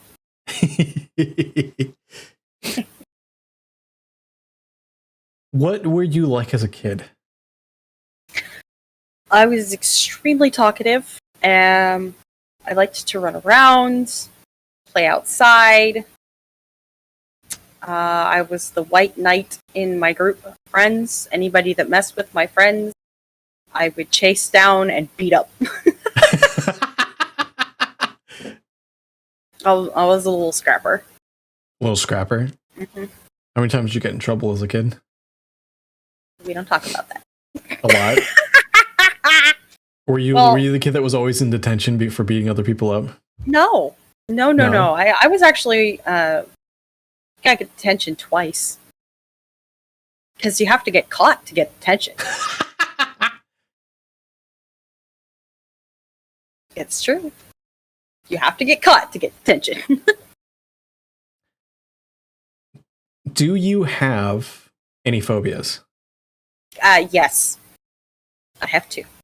You have 2? What are they? Technically 3. I'm mildly afraid of heights. Okay. So what? Okay. So I fell off a helicopter. How high up? It was a 16.5-foot drop. Oh. And yeah, so now I'm afraid of falling. But I've always been a little afraid of falling. I had to climb up a ladder when I was working at Walmart that collapsed out from underneath me. And I managed to catch myself on the back shelves. Oh, so I've always been a little afraid of falling after that. And yeah, that was not fun. How did you end up catching yourself with a 16-foot fall? From the I didn't. You didn't? The helicopter, I didn't. I fell off the helicopter. Were you injured? I landed on... and 2 years later, I ended up in hip surgery. Jeez. My body has been fucked up ever since. That's why I'm being retired. Oh, jeez. Mm-hmm. Because I fucked up my left hip and my back. Jeez. Yep. Doctor said, "You are broken." But I said, "Yes, I am." You said that you had other phobias too. Yeah, I actually have thalassophobia, which is very inconvenient. You're in the Navy? Is that the fear of open water? Yep. How do you manage? I don't look at it. Okay. Just don't look at it. Just focus Wait, on what I'm hold on. doing. Wait, you have Thalassophobia and then you played Subnautica? Yeah. How? It's my horror game. This is my personal horror game. So I also have Thalassophobia. To the point where it will give me panic attacks. Yeah, it doesn't give me panic attacks. I don't get panic attacks. I'm actually a very calm person. But Thalassophobia will give me panic attacks. Oh, yours is way more severe than mine. So there was a picture, or it was actually a GIF, online of, it's a picture of dark water where there's a diver in front of like a large anglerfish that's much larger than him. Don't skeet yourself out, dude. Well, it came across on like as I was like scrolling, but as the image is there, it starts to brighten, and as it starts to brighten, there's a larger anglerfish behind the two of them, and it was like I just had to immediately click away, and I was like, no. Okay, see, I can handle Subnautica somewhat. Yeah. Because the logical part of my brain says I am sitting at a desk. This is on a screen in front of me. I'm not actually there. I'm looking at it. But when I'm standing on the flight deck of a ship looking around and I cannot see land. That's fair. That's different. Kisa, hello. We're gonna give Kisa a shout out too. Another sweet bean. She does a lot of pixel art. She just gave you back your goggles. For those who were there for stream, I also played a game called Soma. You played Soma? Yes, I did. Thalassophobia. Yes, I did. It was. You don't have submechnophobia, do you? What of what? Submechnophobia. Submechnophobia. What is it? Fear of being in enclosed spaces underwater? Submechnophobia is a fear of submerged human objects. No. Okay. Good. No. However, there is so my thalassophobia was okay. Every time that you walk into the open water for Soma, it was triggering a small degree, and I kind of was panicking a small bit, but I got used to it as the game went on. Although there's one point where you have to walk into a very deep portion of the game. Oh, I know. Where light is not visible. I watched Markiplier play it. I froze. There's one point where you're riding the elevator down into that part, and the lights go out, and what you have to do is get out on top of the elevator and restart the fuse. I sat there for a good 5 minutes going, is something else going to happen? I don't want to move. That is probably the points where I jumped the most, because yeah, that is not a fun section of the game. Yeah, I obsessively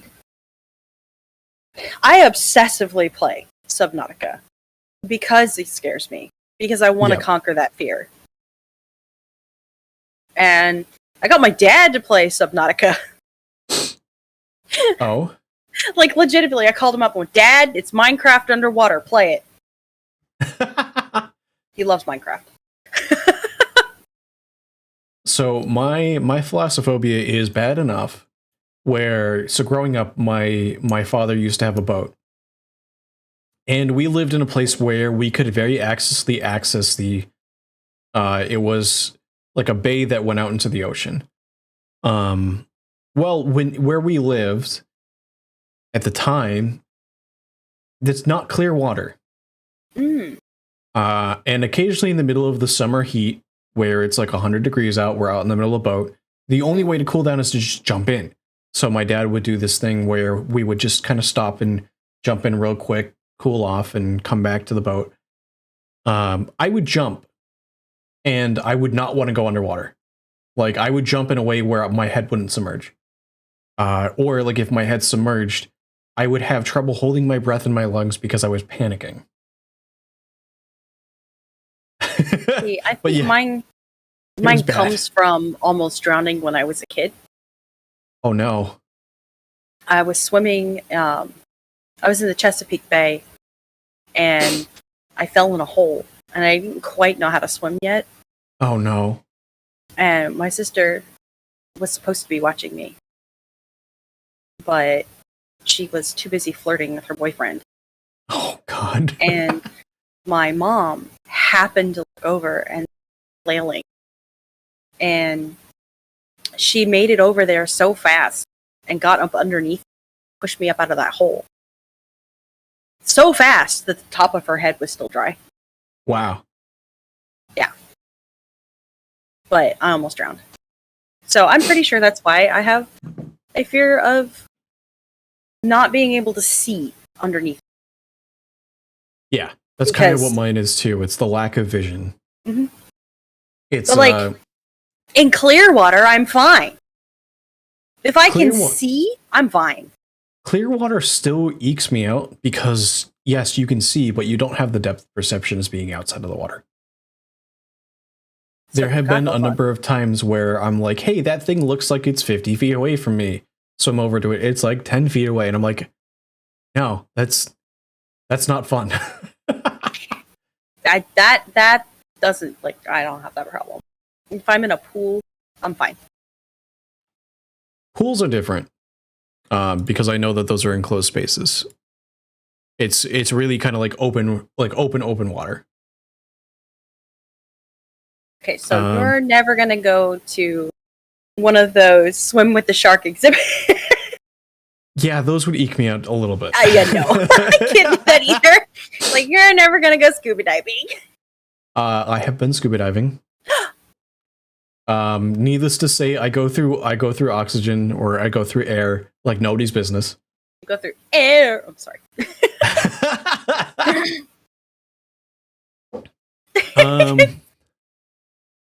I also help. Because it paid good. I did help. Actually, used to help out a buddy of mine. He's scuba certified. To the point where he would take on jobs from, like there used to be a ferry near where we lived, and he would take on jobs from them, which was to go underneath the boat with a little scrub brush and just scrub the bottom of the boat. And I would help him out with that. And then he realized really, really quickly that I would go through a tank of air much faster than he would. And so he stopped inviting me. Aww. But yeah. and I'm also afraid of spiders. Spiders? Yeah. I don't like spiders. Is there any reason behind that, or you just don't like spiders? I live in the Southwest, where all of the spiders are venomous. Oh, that's fair. At least you don't live in Australia, where the spiders have both health bars and mana bars. Oh my god. That's facts, but you can see them. I mean, unless they burrow beneath the ground.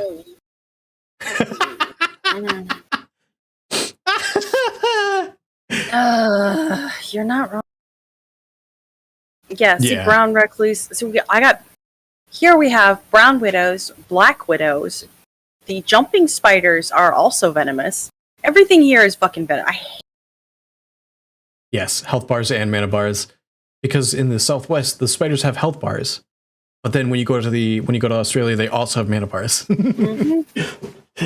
But like, it's weird because tarantulas don't actually bother me that much. Yeah.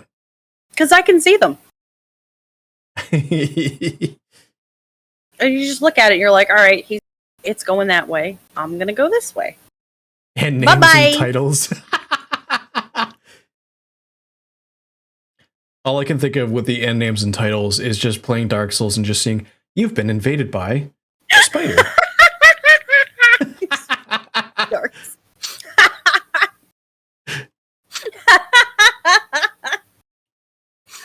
just Dark Souls too. There's fucking.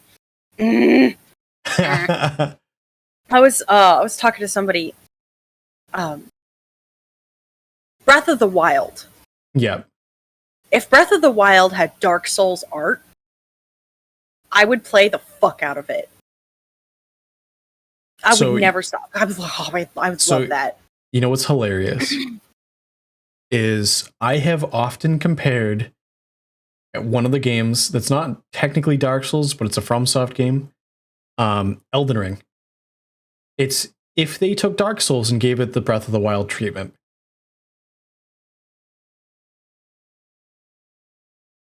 Open world crafting, Dark Souls combat, exploration, quests on the side, like around that's, you know, based around exploring. Rumble Fuckstick Octo. These aren't. Oh my god. Rumble Fuckstick. These aren't your normal everyday spiders. These are advanced spiders. Australia, probably. Bobcat, hello. Welcome on in. Oh my god. In your experience, between your experience in the military and streaming, what is something surprising you've learned about yourself? I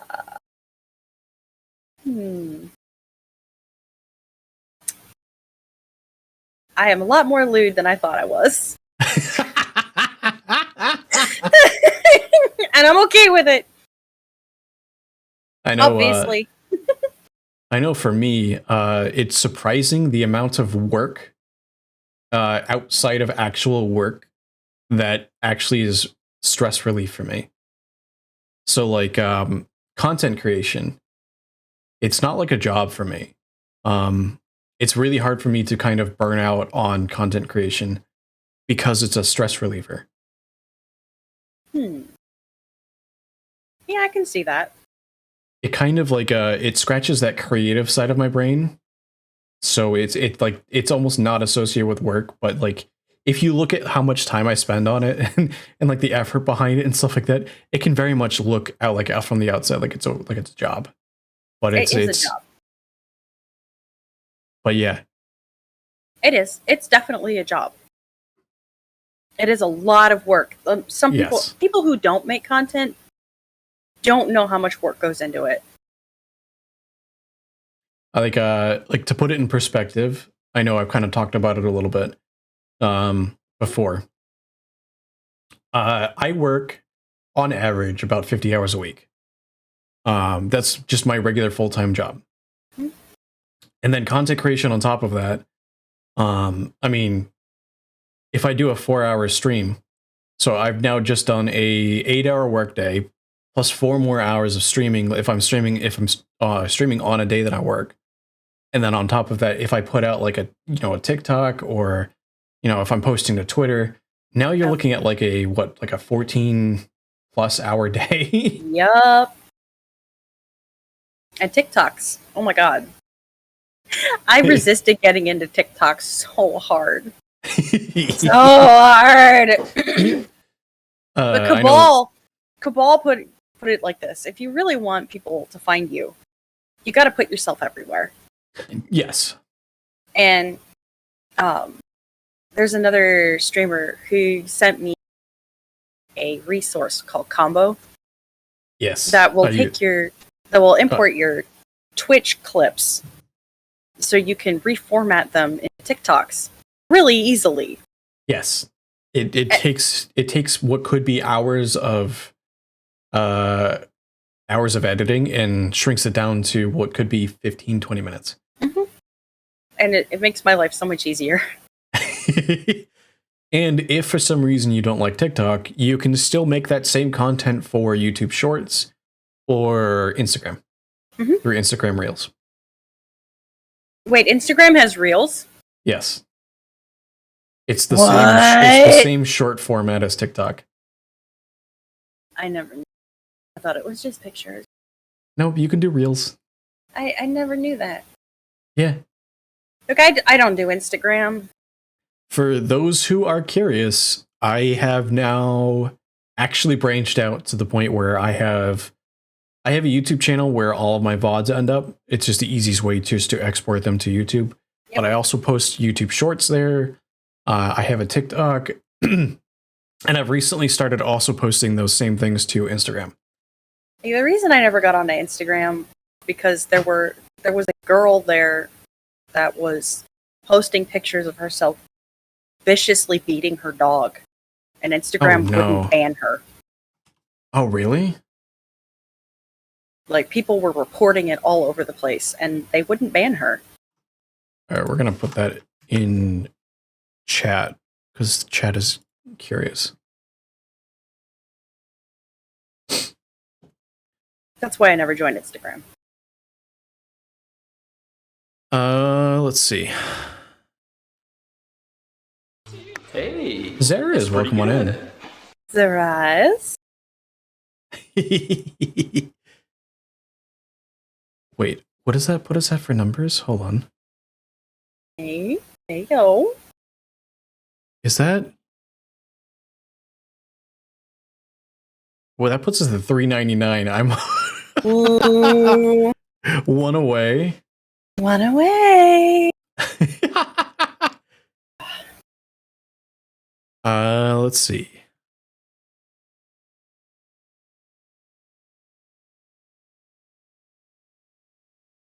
Of course, that was years ago, so maybe they've taken her down. Yeah. Yeah. But that was just one of those on principle things. I couldn't support that. There's a whole lot of stuff that social media does. At the end of the day, as a content creator, Cabal is kind of right. Really just diversify your content, put it out there, get the most visibility that you can. Do you have a favorite quote? A favorite quote? Nope. No. There's too many good ones. Give your balls a tug. Never fails to make me laugh, that's for damn sure. That's true. I would say that's probably Alex's favorite quote. I know one of my favorites I'll bring up later, when it comes to a little bit later, when I have like later questions, because it's also an answer for that as well. So I will give my answer later in this. Bring it up now. You just brought it up, so bring it up now. Fine. It's also kind of like my motto in life, which I will also ask you is if you have a motto. But mine is be unapologetically yourself. And by that I mean like be true to yourself. Don't try to be other people. Don't worry about what other people are doing, and don't try to change yourself to make others happy. Like, be who you are, honestly. Be true to yourself, and however that means for whatever. It can be, something that's an identity core to yourself, or it could be like hey, you really want to learn like something like art or an instrument, like go ahead and do that. Like, be true to you. Don't try to be fake. You're welcome. Good ask. So do you have like a motto? Carpe diem. Carpe diem. Make the most of today. Mm-hmm. Because that is you actually might not a really have good motto. tomorrow. That's fair. Especially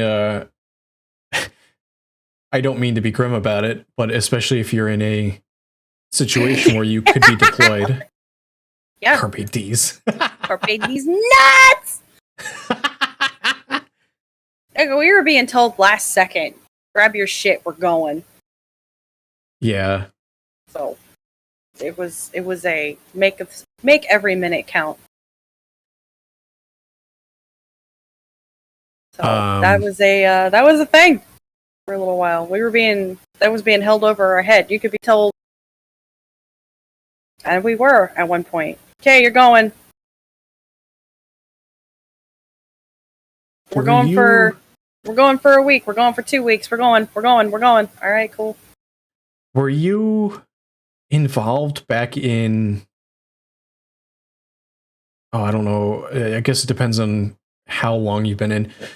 You weren't involved back in like 2001, were you? No. No. No. I was in high school in 2001. What about in was it I guess when did you get in? I joined in 2012. 2012? Cuz there was stuff going on back then too. Mm-hmm. Yep. The Kicks, welcome on in. Yeah, this is part of my so I have a playlist that I have made that I've actually been meaning to add to. That is my kind of like a meme bit, kind of like a playlist that's themed around like to go kind of with the bar a little bit. But yeah, Tenacious D is there. Gotta love Tenacious D. I had a question. Oh, I had a story. My father was in the reserves, army. He had retired before 9/11. And like when I say like he had retired, we're talking like less than 6 months before. Okay. And when that happened, as the news app covering it, his I think platoon was one of the ones that scrolled across the bottom of groups that were being sent over. He reactivated. Yeah, they definitely asked him. He turned it down. They gave him the option. And both me and my sister were talking about this around Thanksgiving. We're both glad that he turned it down because we're not sure he would have made it back. Yeah, it was pretty nasty over there. I know some people that didn't get back. I know some people that were in the building. Yeah. I don't know anybody that were in the building, but I know there's stories like Vix's father was supposed to be on the plane that went down in, was it the one that ended up in Pennsylvania? The one that was the one that like diverted itself? Yeah, I know some people that were, or I should say, I knew some people that were in the World Trade Center, and I knew someone that worked in the Pentagon building. Wow. Yeah. And the woman that I knew that was in the Pentagon building, she survived. But the two guys from the World Trade Center did not. So it hit us pretty hard. Yeah. I'm sorry for that. Yeah.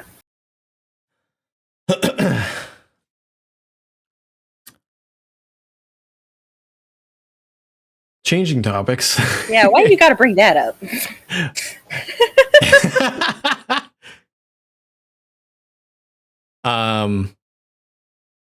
What is something that you wish that you knew that you, let's say that, like you might know now? What is something that you wish you knew before streaming or VTubing? How to run VTube Studios smoothly. I'm not kidding. This program, oh my god. Like, there's no, the instruction, when you Google it, nothing comes up. Yes. And it's constantly changing too. And it's always changing. And when you ask another streamer, they kind of go, oh honey, at you. And it's like, don't oh honey me. Give me the fucking answers. Don't talk down to me. Don't be like that. Just tell me, okay? And and nobody means to be like that. It's just it's like this program is so frustrating. It just is. It's a frustrating program. Yes, I could tell you that even talking about the time dedicated to content creation, Surprise! the first time chat. What a hell of a first time chat. I'm gonna put you in a tank.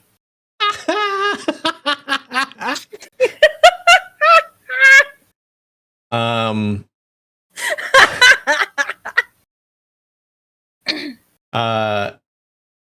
So along that, when it comes to the time dedicated to content creation on top of all that people kind of don't understand, I have spent personally many nights and hours dedicated to making things work better, making things function better, learning how the program works inside and out. And there's still things I don't know. There's still things I'm learning. There's still things I want to add and things to learn and whatnot. But yeah, it is a very, very time consuming. I know that at least they were in chat earlier. There's a couple people that know that I have lost nights sleep trying to fix issues with like OBS. Oh yeah, OBS can be such a baby back bitch. Ugh. So I had a strange glitch, not even something that's common, show up in my OBS that other people have run into. So one of the plugins that I use allows me to do things like mirror sources, which so like for instance, we're gonna do something real quick. We're gonna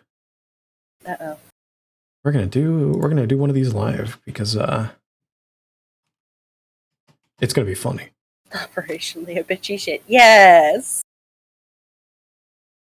Let's see.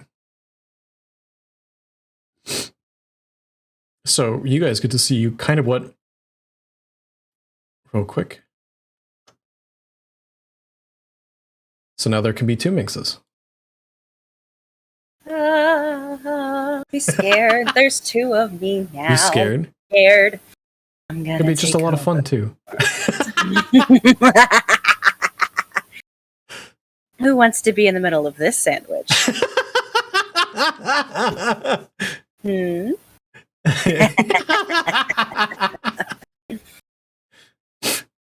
But yeah, that is one of the things that like one of the plugins can do.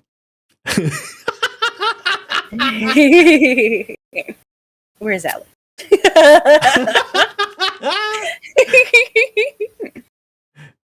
I volunteers tributes. But that is one of the things that it can do. And one of the things that I can do that I've learned how to do is to do like reactive lighting, where my model can change like the hue based on whatever, like for instance, I use it in like dark games where it'll like change the color of my model to kind of fit in with the ambient light of the game. That's cool. So I had a weird bug where it was seeing a source that was deleted and it wouldn't work for anything other than that deleted source. And then when I go back into the list of sources and go to add it, it says like, oh, you can add an existing source. And it's like, that source doesn't exist. And it was just causing a deep-seated glitch that just built and built and built. And I was like, the only way to fix it was to nuke everything. And I'm not just talking like reinstall OBS or like delete everything. Like I had to hard go into my files, my registry, and like wipe everything as if I had never installed anything plugins related, OBS related, or anything like that.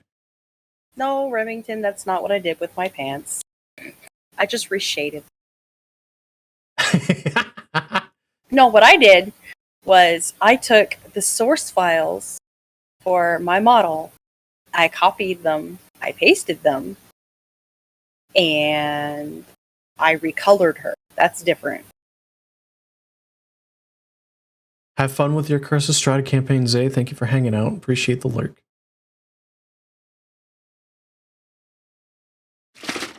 But yeah, I have lost many a night to fixing errors, fixing problems, rebuilding my setup. One of your favorite Ace Combat songs? Yeah, this one's a lot of fun. Yeah, I had a buddy who he found a weird error.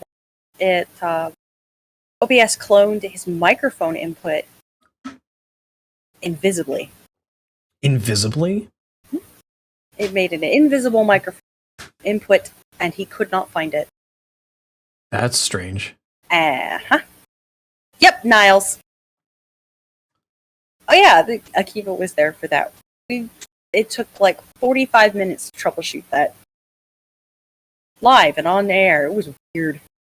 It was so weird. He was so frustrated. Yeah, that could be frustrating.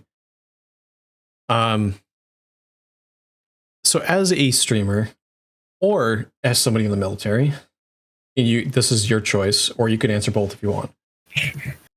What is a common myth for either one of those? Common myth? Yes.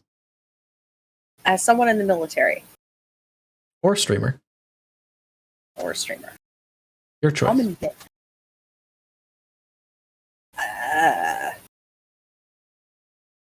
Scuff is not prominent mandatory. Yes!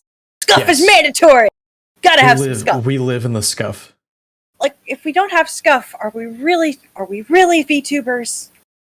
And it happens all the time. One of the stories that I tell, somebody made a TikTok about it because some of the scuff can actually make for great content. It does. So I have a stream deck.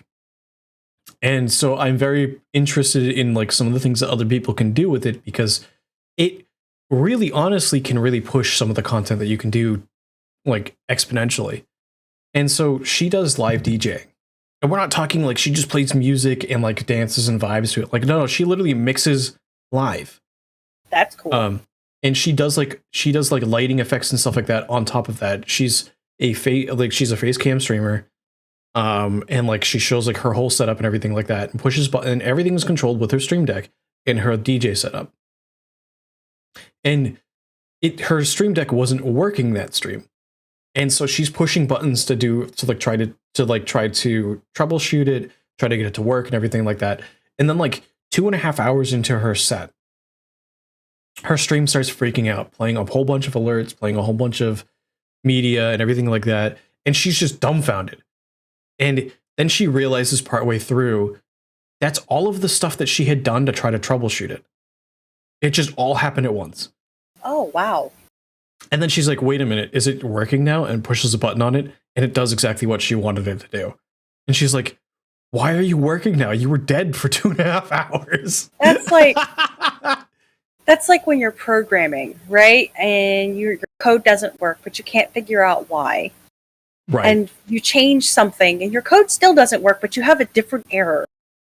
Progress. Yes. It's the same thing. Like, what is the common one? It's 99 bugs in the code. 99 bugs in the code. 99 bugs in the code. Take one down, pass it around, and 125 bugs in the code. Yeah. I took a coding class, and I hated it. I hated coding. I hated it so much because that was my problem. I would sit there with an error and be like, I don't know what's causing this. And my buddy Steven would come over, and he would sit there and he would look at his code, and he would look at my code, and he would look at his code, and they would be almost exactly the same. He'd be like, wait, I don't see the difference. Your code, my code. Don't see the difference. Why does mine work and yours doesn't? Like, I don't fucking know. And we would sit there, we'd go line by line, and they would be the exact same code, but his would work and mine doesn't.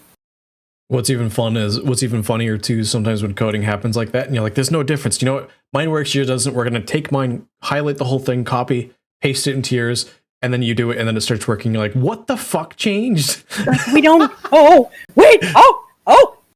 Like, it was the worst. It was so bad. But like, we figured out that day that it was a semicolon versus a colon. That was the change. That was the change. And that had me like face palming so hard. Yeah. Gotta do it. But there was it. That was the only thing. Like, I hate my life. I hate coding. But there was a different class that I took where I got to make HK-47 in Blender, Ooh. and I had him dance the time warp. Oh my god. I loved that class. That class was fun.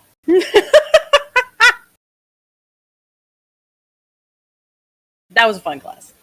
And I was the only one that was my final project, and when I turned it in, I aced the class. Oh my god. No, I don't still have that project, Remington. I made that on a Linux system. On a Linux system? Oh jeez. Mm-hmm.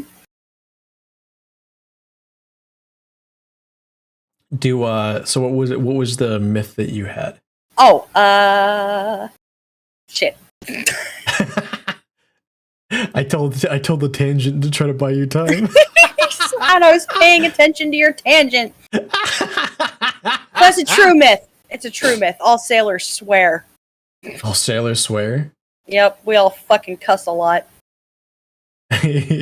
But it is not true that all sailors get drunk and slovenly.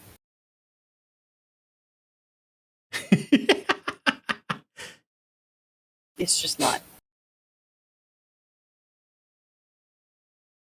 So here's an interesting question, because everybody has different coping mechanisms, and it's fun to kind of like ask like what this is. We all have the days as content creators or just as individuals working or whatnot where we all feel mentally stuck. And by that I mean like you have the days where you're sitting there, you're like, man, I have a stream, but I don't want to stream. Or like when you're sitting there like, man, I don't want to go to work. What do you do to get yourself out of that kind of a rut? Okay, so for the don't want to go to work, that's pretty much every day. I just think about the consequences of not going to work. That's fair. And I go to work. Because, we have freedom in that we can do whatever the hell we want. That doesn't give us freedom for consequences.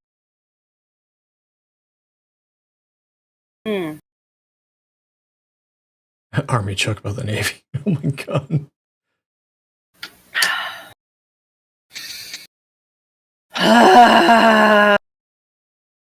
I'm guessing that's the one that you've heard before then?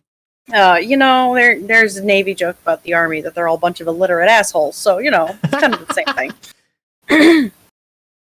Because the A is for Army, R is for Army, M is for Army, Y is for Army, Army, Army, Army.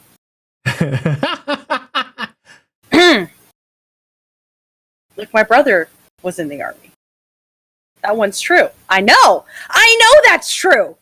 But the couples thing, that's not true. I don't know about subs. I really don't know about subs. Sub guys are weird. I'm just gonna put that out there. Sub guys are weird. Anybody that's willing to lock themselves in a submarine for 8 months is weird. Reminds me a little bit of the do you remember the Russian cosmonaut from Armageddon? Do you know what I'm talking about? Yes. I have been up here for 14 months. All you Americans make things so complicated. You just have to hit it with a wrench. Yeah, well, I mean, Kersmack. Percussive maintenance is a thing. And apparently you're a sub.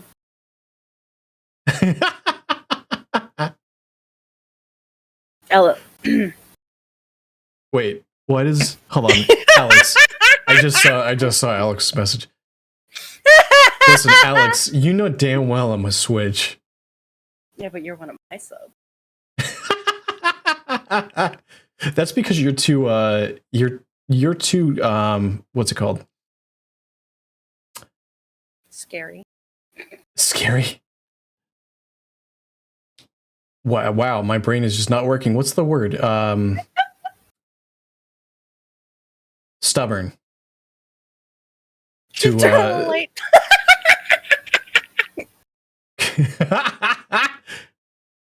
Listen, the light that I can't turn on is my brain.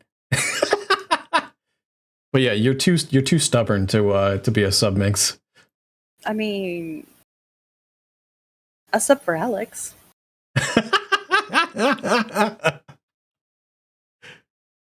No, she's not.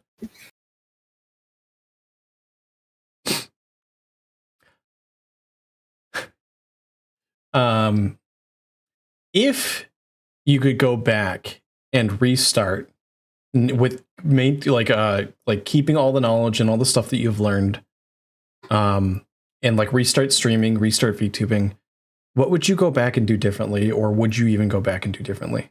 No, I wouldn't restart. No, because the learning process has been so much fucking fun, and I've made some good friends along the way. Like, I wouldn't want to restart. I've worked really hard to get where I am, and restarting would mean restarting. I know. For me, one of the common ones I hear for that one is networking, like getting yourself out there, putting your name out there, and kind of like making people realize that, hey, I'm here. It's kind of the biggest one that I hear. Yeah, I mean, sometimes it takes a lot of courage to just say hi to somebody. Yes. Like, and being awkward doesn't help. Wait, are you saying that you're awkward? I can be really awkward. You know, especially when it's one of the people that I look up to. Just saying hi to one of those people, it's like, oh my god. Ha! When I sent Takahata a message on Twitter and he responded, I nerded out for a solid minute. I was like, oh my god, Taka said something to me. But he puts his pants on in the morning like everybody else. Yeah. I know there's somebody that I have been meaning to reach out to for a little while, and I've been putting it off because I'm like, man, I want to talk to them and I want to get to know them better. And like just the other day, like I messaged him and I was like, so I want to hang out with you. Like, granted, it was in chat, but that's because he's really hard to get a hold of outside of when he's streaming. And he was talking about it. I wasn't going to bring up stuff, but he was talking about like, you know, hanging out with more people and getting to know them now that he's got his computer issues solved and stuff like that. And I was like, hey, yo, I need to message you later. And he goes, all right, cool, we'll figure something out. And I was like, wait, shit. Yeah. There you go. Because there you go. Low key, I would love to also get him here to hang out and do an interview with him, because I think that'd be a lot of fun. Who? That's Harvey McDog. Don't know who that is. You don't know who that is? No. I'm gonna give a shout out to him because HARVYMCDOG. Believe that should be correct. Yes. Harvey is a fantastic content creator. There's another streamer who also goes by, or another two streamers who go by McDogs. One of which is Greed McDog, and the other one is Preston McDog. All of them are fantastic people, amazing content creators. They got into content creation a couple of years ago, or actually, I think many years ago. Preston and Harvey started with puppeteering. So they actually have different personalities that they crafted for the puppets. Huh. Harvey started off by making the actor started off by making Harvey as a puppet with a personality, and now he's using VTubing as a method to further that puppeteering. Oh, it's actually really cool. But in terms of like style of creator that he's definitely a hype streamer. And that's kind of like part of the personality that he's given to the puppet. That's cool. Doggo. No, I just poked my head into his stream. It's Doggo right now. He is a red Doggo. Yes. I like those. So this one's gonna be interesting. Oh my god, I keep up with another self-care. Make sure that we don't, die of thirst. Make sure you hydrate, stretch, de-shrimp. Thank you for the headbands.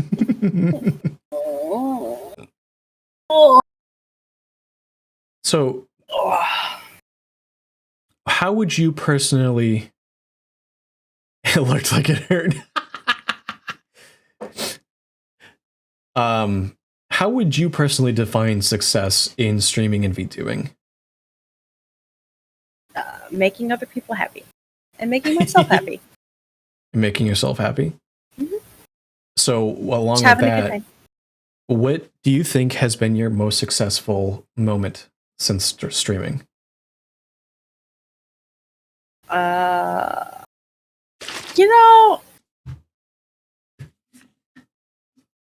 don't know. I think getting rated twice by Bo Sheep has probably been the highlight of being a streamer. That's exciting. Yeah. Like, I really love Bo Sheep. She's a sweetheart. And so being rated by her has been like, oh my god, it happened. It happened twice. The first time I almost cried. The second time I was like, oh my god, she did it again. Ah! Thankfully, the second time I wasn't playing Subnautica, so she didn't immediately leave. She also has thalassophobia, but hers is as bad as yours. Oh god, yeah, I can't touch the game. So the second she rated in, she was like, "Okay, I gotta go. Bye." That's like when I stopped by. Was like when you were playing, and I was like, "Hey, stopping by to say hi," but I can't actually watch. Yep. So the second time, I think I was playing Cult of the Lamb. So she hung out for a bit. That's exciting. That was pretty cool. And yeah, then I started streaming on Joystick, and that's been pretty fun. That's pretty good. Okay. Oh, look, you got a bot. Well, here's the funny thing. We're gonna do this because that's a bot, but they also dropped a follow. Yep. So that is like a really weird ban because it brings me to 400. But I don't think bots actually count. I mean, we'll find out at the end of the stream whether that sticks or not, but I'm still sitting at 400. Woohoo! Congratulations. Thank you.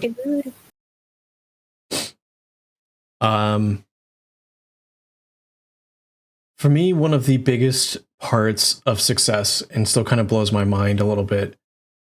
Hey. Now you're at 400. Thank you, Remington. One of the biggest things, and it's actually really, really cool to feel and kind of go through is so I re-debuted back in September with the new model, with the new stream setup, with the new like the bar and everything like that. Plus I've been doing these new types of content, which is the interviews. And people have just been kind of that's pretty Haven, good. welcome on in. One of the things that has been absolutely heartwarming and has kind of it made me realize something that I wasn't aware was gone until it came back. There was a section of my personality that had been really, really suppressed since I don't even know how long, and that was my creative side. So when I re-debuted, like everybody has been so absolutely supportive, so it's just been actually blown away. I've gotten a whole bunch of positive feedback, and I've gotten, some suggestions and advice and whatnot, and like it just kind of brought back a part of my personality that I didn't know I was suppressing. Huh. So that's been kind of like my success. That's awesome. Since. Like, I think I made actually back in like September, I think I made like a long Twitter post about it, about being like, it has actually it blew me away, the turnout for my re-debut. It blew me away, the support that people were showing me. And even the fact that like I can even pull up my old model, like it is drastic, the difference between the old models, like the two models. So like, let's see. This one I think was my old one. So like, oh God, it does not like switching right now.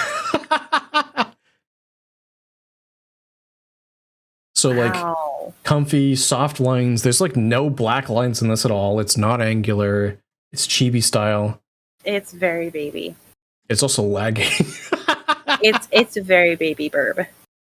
Yes. And then bringing this back out to show a bit of the whiplash that it blows my mind, the fact that people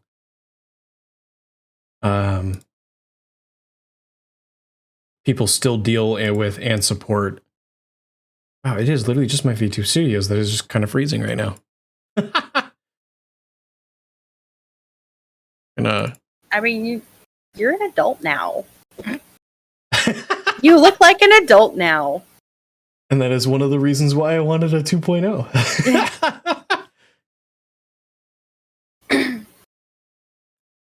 But it definitely suits you. Appreciate that. Am I unfreezing? Am I unsticking? There you go. Hey, I'm smooth again. Yeah, you're smooth again. Smooth like a tail feather.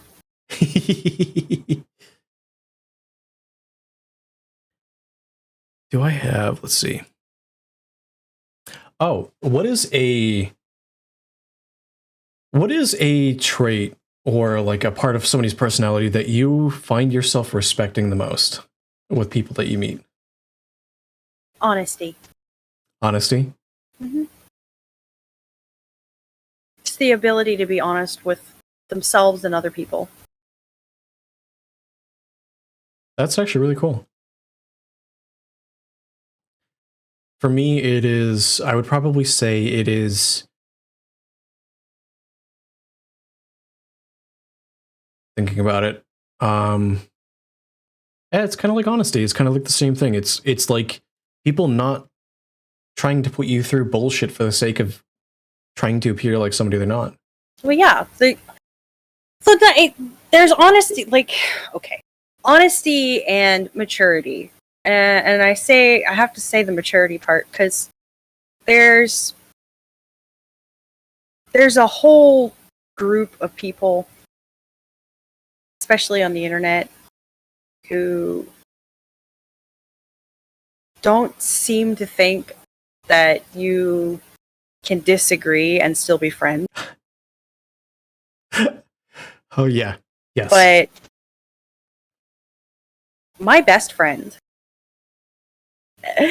is Catholic. Okay. And her husband is a spiritualist. Okay. I'm Jewish. The Oh. three of us lived in a house together for 8 months. Did that Just fine. Just fine. I was gonna say, did that go over well or poorly? That went great. Jehovah's Witnesses showed up on our front door, and I felt bad for them. Oh God. I felt genuinely bad for them because she was a history teacher. Oh. And her passion is the history of the church. Oh God. Okay. So, yeah, they got an education on the front doorstep. So, fun thing about that, I went to a Catholic high school. I'm sorry. Even better was it was an all guys high school. That's even worse. Now, here's the cool thing about them is your senior year, when you're there, you have the option of taking, instead of a so every year you had to take a religious course. in the first 3 years of it, or first 2 years, are dedicated to like Bible studies and like learning about Catholicism and whatnot. The third year it's less of Bible studies and more of like morality focused. So it's less of religious and more of like, how does it apply to morality and blah blah blah blah. And so it starts to get out of that shell of Catholicism now that you've supposedly learned about it. And then your senior year, it transitions to world religion. So it's like everything except for everything you've learned. And it's really funny because just looking at my graduating class, they produced more people that belong to other religions than Catholicism. Well, like, you can't learn about all of the world's religions in 1 year. No, you can't. And but the idea was it was to give you enough where you could go out and learn yourself. yeah, and I respect that. But one of the reasons that I make such a point of I celebrate our differences as well as our similarities is that's part of being an adult. Yes. Is we don't have to agree to get along. Yes. Having other perspectives in your life helps you form a better worldview. Yes, You don't have 100%. to agree. Like, yeah, my mom and I are close. She and I don't agree on everything. But it's nice to have her input just because we don't agree on everything. It's also interesting. So I've actually learned a whole lot about myself by talking with my sister-in-law, and vice versa. So she is pretty much a hard, steadfast atheist, and I value a lot of her opinions. I'm agnostic, mostly because I find that there's not really something that belongs, that like any one thing that fits with the puzzle piece in my head for whatever, without getting into a whole lot of depth into that conversation. But Note that though, you went to a Catholic school. You're agnostic. Yes.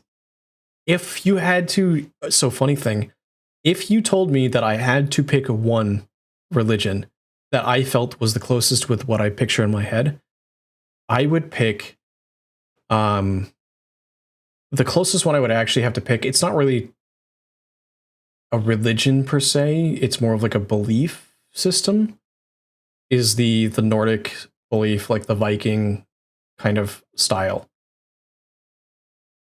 So we're talking like no, I'm laughing because it's like a belief system and a religion are very similar, and I love that I can actually differentiate between the two. But religion is a societal construct, whereas a belief system is something that just a group of people believe in. Mm-hmm. And there's a very big difference, and one of them is a society involved. Yep. Like, one of the things that you learn really early on in world religion is religion's often created as a system to control the masses. Which is why I am Jewish by nationality, right, by birth, but I identify as a spiritualist. Agnostic humanism and Robert Greene. Interesting. I will have to take a note onto that.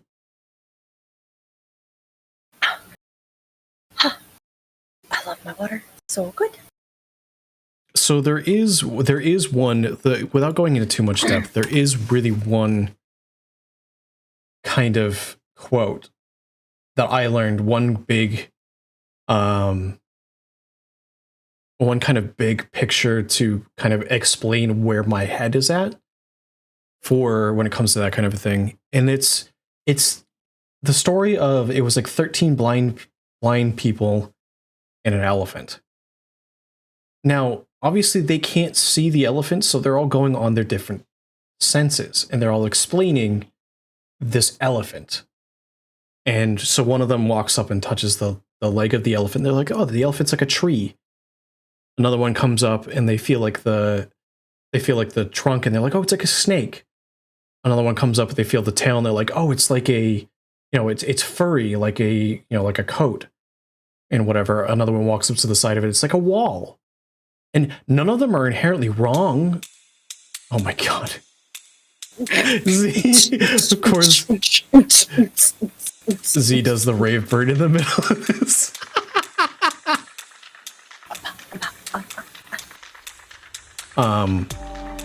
So interesting enough, and this is going to be a very strange take on this, science can be viewed as religion.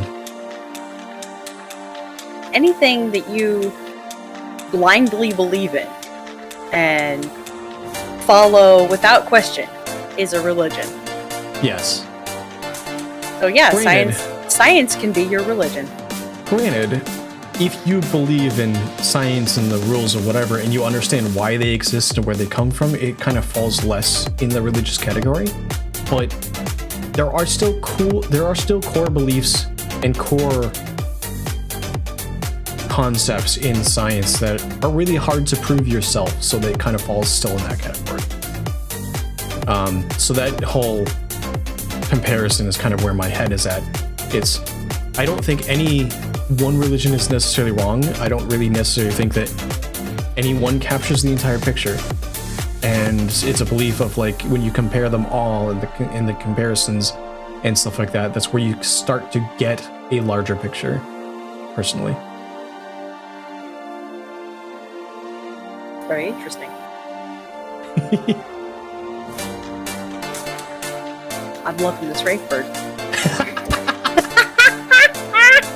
I can send you the website for how I so got it to trigger. Oh no. I don't want to have to give epilepsy warning.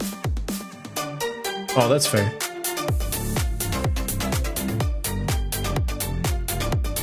I'm just gonna dance. 85 click.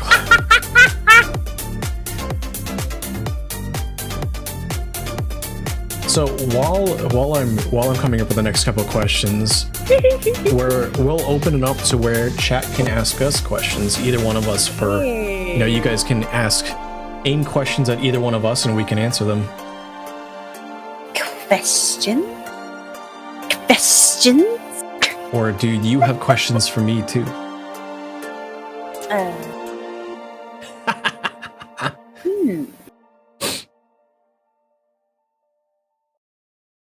What made you decide you wanted to be a harpy? When? What made you decide you wanted to be a harpy? So that is there's multiple reasons to that, actually. One, I work in aviation. Yeah. So flying, flight, kind of, there's a lot of direct correlations there. Plus, there's also the fact of, how you mentioned, like, you wanted to do something that not many people were doing. Mm-hmm. For instance, when is the last time that you've seen in media the word a harpy or a depiction of a harpy and it's been male? That's fair. It's always a female. Also, the few harpies or the few male birds that have been associated with, like, the human figure, like, not even just harpies, let's say they have wings. When's the last time you've seen one that's been colorful? Never. It hasn't just been like a raven or a crow. I've seen a lot of crow VTubers, but they're always like black and red or black and blue. Right. And one of the things about my design is, so a little bit about me. I'm non-binary. Thanks.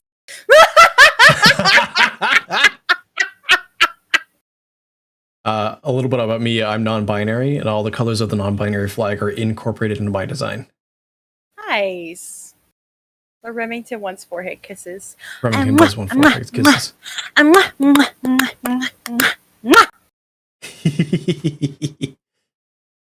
Mythology about harpies female based on vultures? Yes. But there are male harpies. Mm-hmm.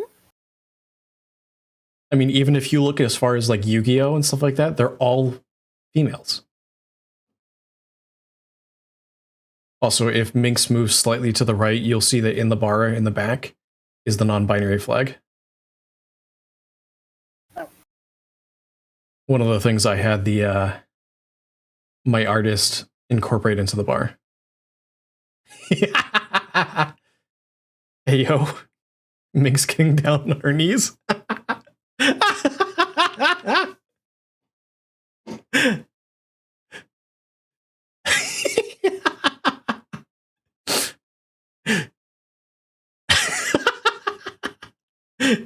Where are you going?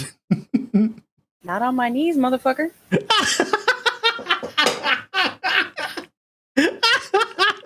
I'll just float up here. It's fine.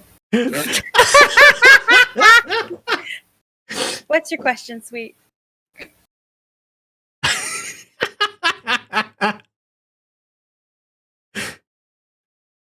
One for Minx because she. Oh no!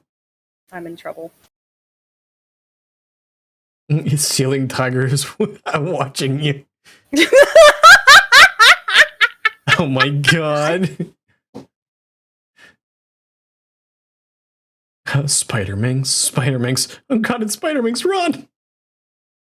But Alex, you know the answer to that question.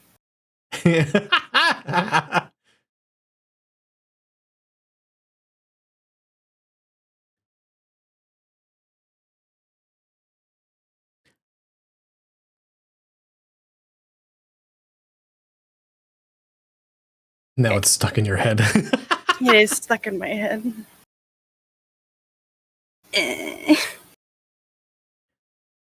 So Minx, do you have any pet peeves? Do I have pet peeves?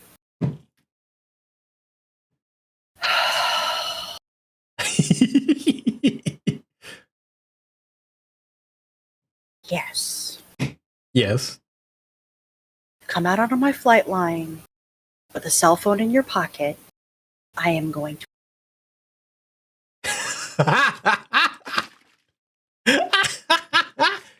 Yeah. Yeah. That's a pet peeve. Come out onto my flight line with FUD in your pocket. I will beat you to death. Take that shit back into the shop and leave it there. How to shorten the list so we're not here all week. Do not give me head pats. No. I do not consent to having you touch my head. Don't do it. I hate it when people just assume that everyone wants. I hate that. It's like, it's become a cultural thing for VTubers that drives me absolutely. I know where. Don't do that. I know one thing that VTuber pet peeve kind of for me. It's the Remington doing it to prove a point. One thing for me, it's the whole parasocial relationships. And I understand that like there's a degree of quote unquote parasocial that kind of exists before actually like reaching out and engaging with people. However, follow for follow does not mean you're friends. No. You still need to build a friendship normally. And I say normally as much as you can through the internet, but internet friends are no less friends as long as you don't hold them at arm's length. Well, like, follow for follow is kind of dumb anyway. Mm-hmm. You follow people because you enjoy their content. Correct. And, like, or following somebody because they're friends with your friend. If you're not actively engaging with their content, your follow doesn't mean it.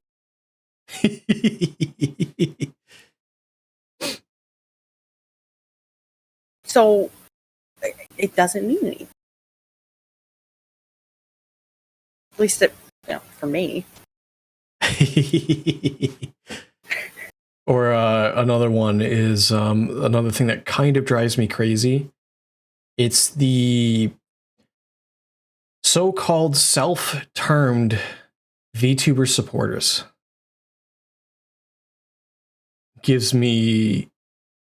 It's kind of like a pet peeve for me. if you think that you're like, it's one thing for you to support VTubers because you enjoy supporting VTubers, but as soon as you give yourself a title for that and you take it on as a quote unquote job, then it crosses a line to like, now you're looking for clout type thing. It's one thing if that person is also like super like mummy. You're cutting out for some reason. I don't know if your mic is cutting you out. It happens too long. Oh. Yeah, you cut out for what you were saying. I think you're saying it happens if they're also a VTuber or something. Yeah, so like Mummy Morton Mm-hmm. is super into networking. So I don't know But- if you know the drama surrounding that. No, I don't pay attention to drama. So first off, there's a lot of stuff surrounding Mummy Morton that I don't want to address on stream. Great! In particular, what you need to know is Mummy Morton has graduated. Oh, And by graduated, I mean run out of the circle. okay. Yes. We'll sidebar. I can tell you about it when we're off stream. We'll More sidebar. specifics. It's fine. Oh, okay. Now that's I guess that's Navy jargon that has just like slid in. That's off to the side conversation. Yes. Yeah. I found out like a few days ago that there's actually a VTuber blacklist. I didn't know that. I do have a spin redeem that has been redeemed a couple times. It was so funny when you do that. When if it's like a list of things that like you can share, if you could share it to me, that'd be great. Yeah, I can do that. It's a list of people and what they've done. Okay. And it's not like super long.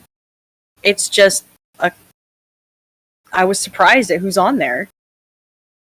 Okay. And one of them, their Twitter account has been nuked. Okay. Vivi, hello. Welcome in. Hi, Vivi. Chat can also throw gnomes at me. I don't know if you've noticed. I wouldn't want gnomes thrown at me. Gnomes are evil. I literally play a game where you eat gnomes as health potions. Oh. Yep. Which game is that? Sir Whoop Ass. Sir. I started playing that again. It's my new Wednesday night game.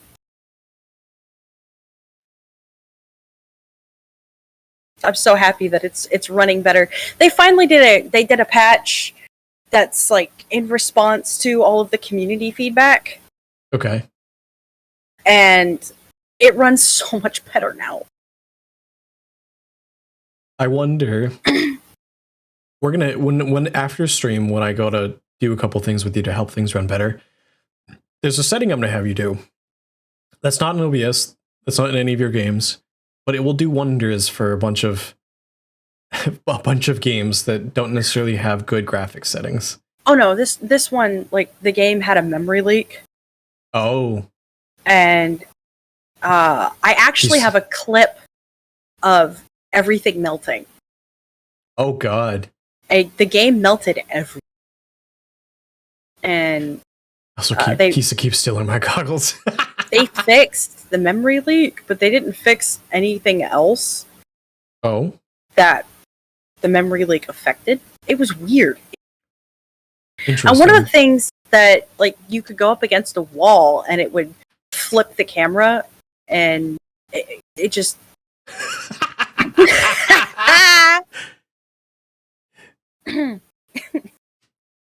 You spoony bird. Spinning. Spinbird. Yeah, Remington's good with That's pretty timing. good. Savage, welcome on in. Thank you for signing up for flight lessons.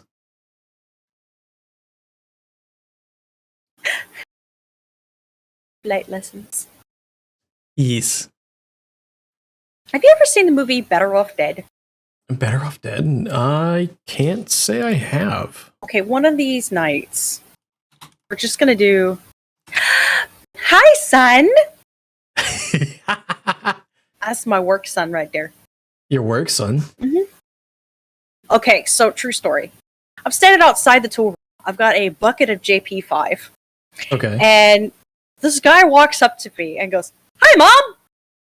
I had never met him. And I just rolled with it. I was like, "Hi, son!"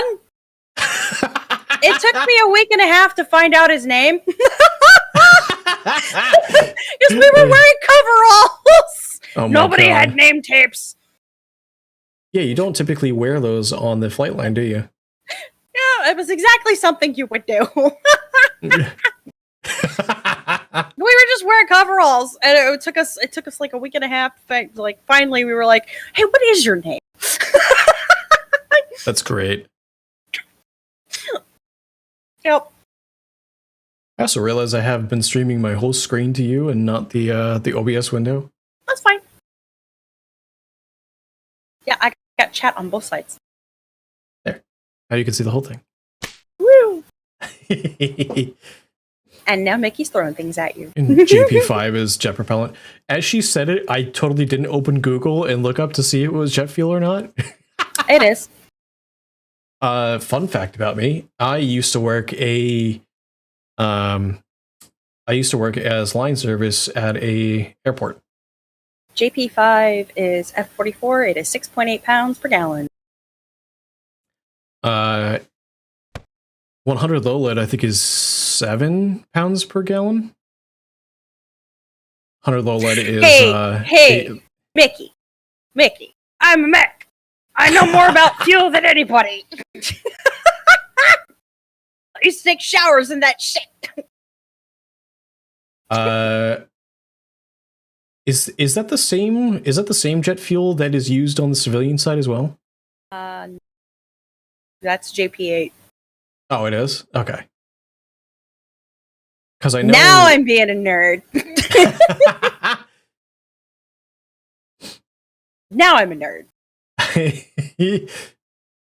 Because one of the things that we used to have to do as working line service with as a fueler is you had to know the weight of the fuel, because occasionally you would get jets that order in pounds instead of gallons. We do pounds. It's usually easier because then you just weigh, usually just weigh the plane or helicopter, whatever. Like either as you're fueling it, or it also helps with takeoff weights, right? Yep. Takeoff weights. You gotta know how many pounds you got so you can pay for it. Blah, blah, blah. And you gotta know what kind of fuel you're using, because you have JP4.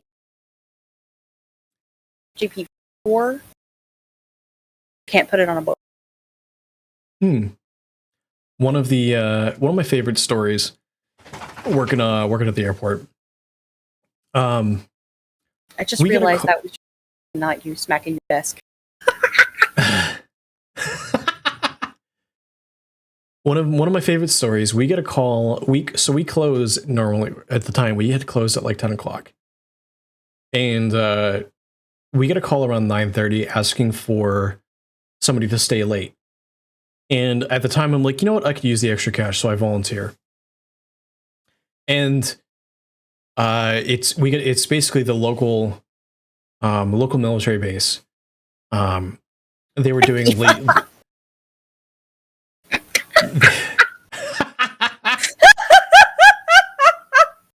Oh my God. He's not wrong. No. But so the local military base was doing late night ops as a training mission. And they're like, hey, we're gonna stop by your airport for fuel. That's just part of the training mission. And we're like, okay, great. We're like, so basically the call ends of like when it's like, okay, when will we know that you guys are coming in? They're like, oh yeah, we'll call on the radio, but really you won't need the radio call when we're coming in. And we're like, okay.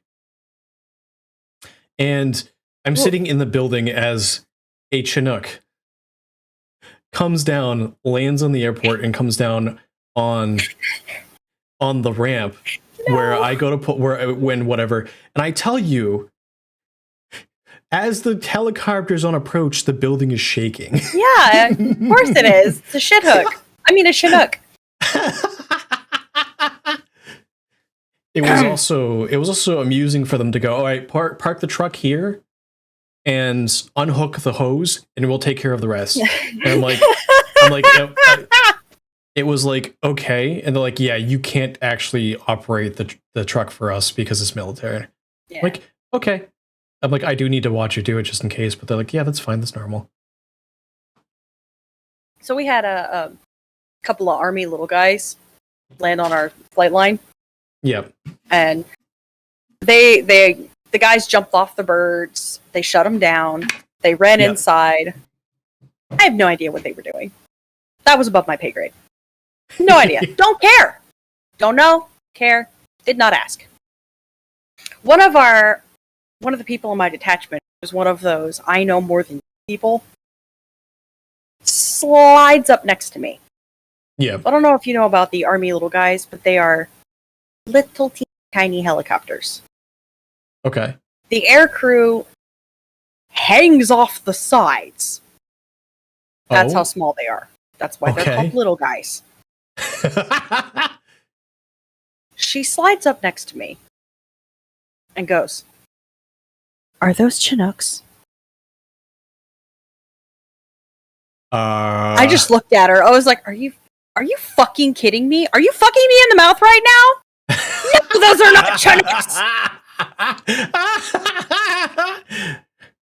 I tell you that I know a lot more about fixed wing than I do about rotorcraft, and even I know what a Chinook is. Like, no, those are not shit hooks.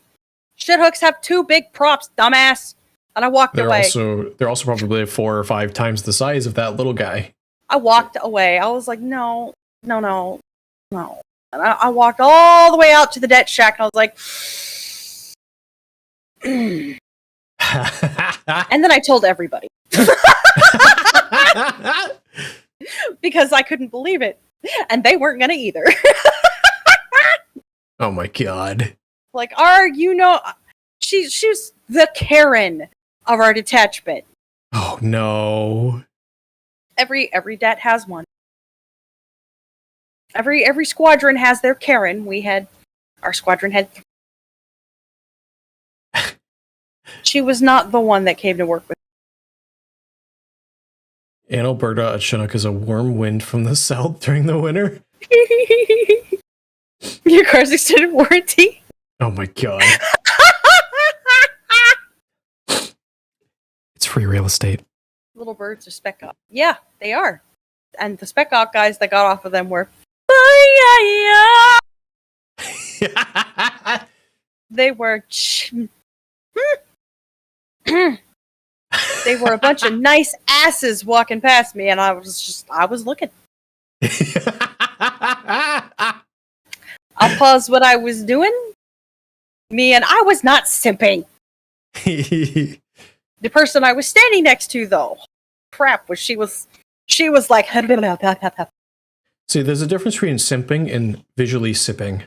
I was wiping the drool off of her chin. I was like, come on. I was like, would you calm down?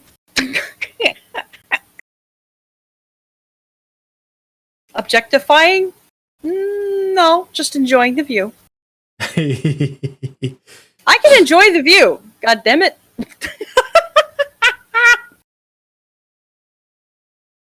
She was oh my god, she was a mess. She was just like heck. Oh no. I was like, okay. Would you calm down?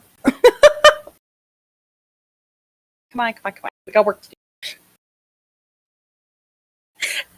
So if let's say that you're sitting at like a bar or something like that, what is your favorite funny story to tell? Sitting at a bar.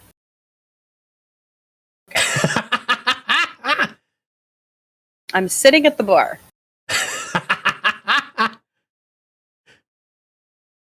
Favorite funny story to tell. I haven't been telling funny stories this whole time. I meant like, do you have like a go-to funny story?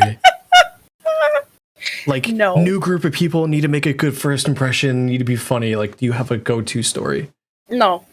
No? I just tell whatever feels good at the moment. That's fair. Because, you kind of gotta slide in with whatever's going with the conversation, you know? Yeah.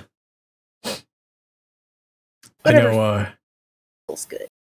one of my favorite ones to tell. So part of me ending up going to an all guys high school is I had parents that were like, "Hey, you're going to go to the Boy Scouts." Related to Boy Scouts, but guys growing up doing stupid things. We're on a campsite. Oh no, were you the put a sock in it kid? No. I was Okay. the bad influence that never got blamed for anything. Oh. Because everybody thought I was the innocent, quiet person. Oh. Meanwhile, I had a friend who was the adventurous type who the way to get him to do things was to say, "Do it, you won't."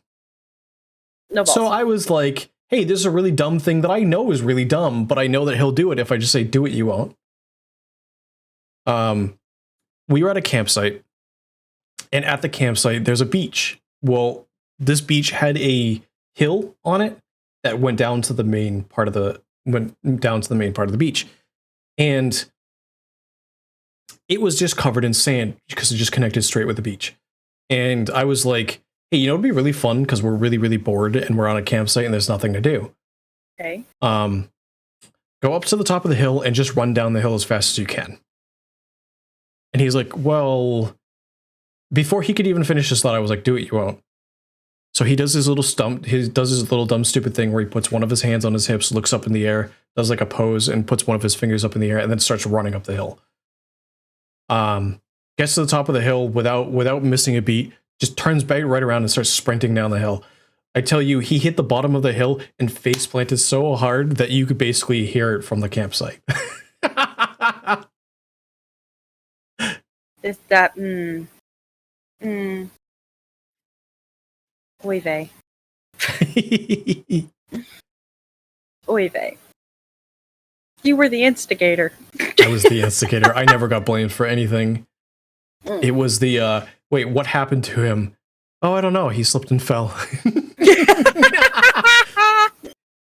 Oftentimes things would happen and people wouldn't even ask me about them because they just assumed I was the innocent one. Yeah, Kiva. Yeah, Especially when you give us campsites with nothing to do. We find things to do, like starting stick fights. I never did that, no. By the way, by stick fights, I don't just mean like fighting with sticks like sword fighting. I mean like, we're talking like throwing them at each other, trying to not get hit. Yeah, no, never did that. No. No, I don't have two brothers, no. Don't know what you're talking about. I may have been part of starting the entire campsite, starting a giant stick fight, and then everybody getting in trouble for it, except for me and my other friend, who were the two main instigators of the whole thing. My brother and his friend didn't almost burn down a campsite. Their stick fights turned into bonfires. Oh no. So my dad and his good friend were into bushcraft. Oh? Let's build fires from nothing. Oh. Let's teach the kids how to survive in the wilds. Let's start fires from just sticks and stones. No matches. Nothing. no accelerant. And but my brother and I, my older brother and I, had this. I wonder if this will burn. Fascination. Oh no. Pair of pyromaniacs. And you know those glow sticks that say they're not flammable? Yeah, they are. They're fucking flammable as shit. Yes, they are. We burned a lot of them. And it causes it to burn really weird colors sometimes, doesn't it? Yeah. But they go whoosh. So once we got the fire started from sticks and stones, because when you clack the right kind of stones together, you get sparks, and Yes. you get your dry leaves together. We built this big, beautiful fire. Then we cut the top off a glow stick and poured it in there and set ourselves on fire. That was a good time. And no. oh yeah, we had to put my brother out. Oh no. Camping is fun.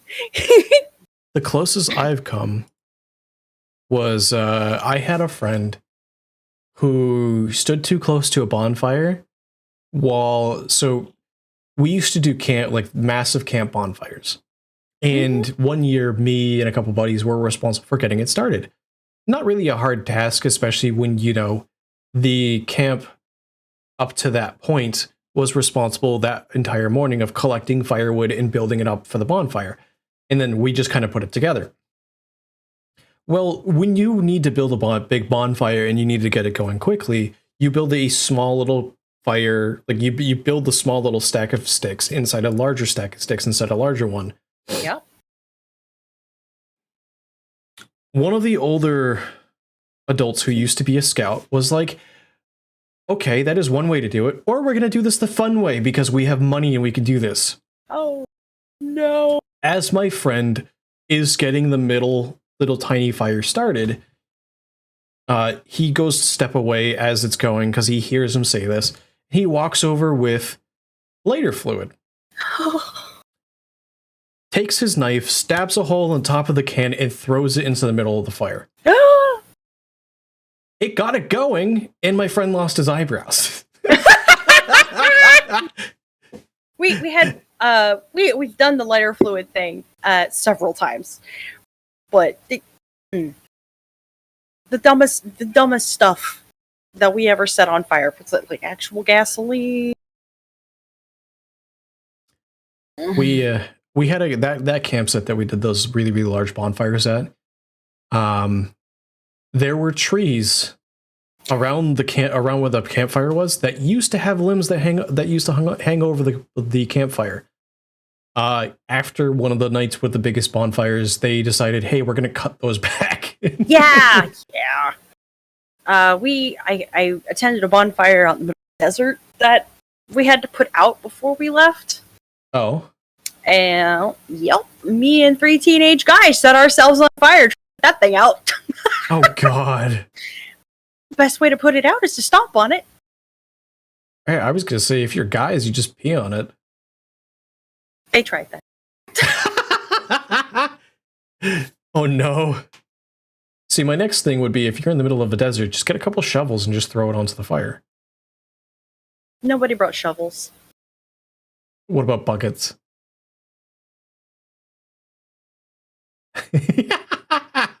No?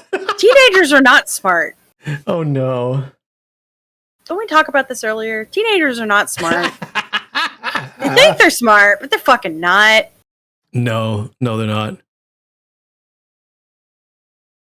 Yeah, Kiva, we set the desert on.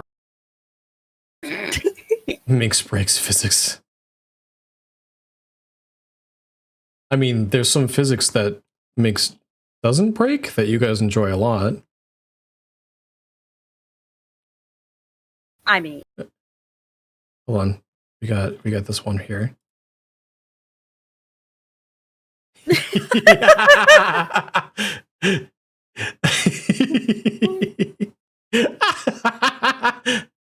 do do do do.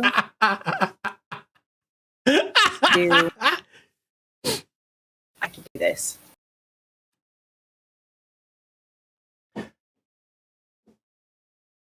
Oh, Uh-oh. What that what is Oh.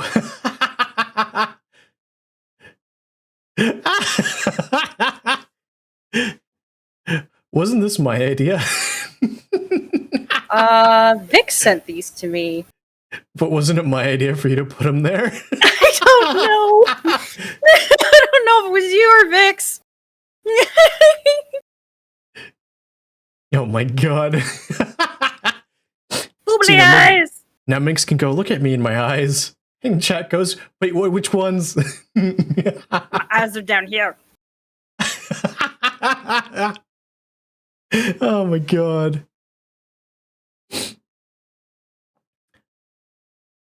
So, question for you.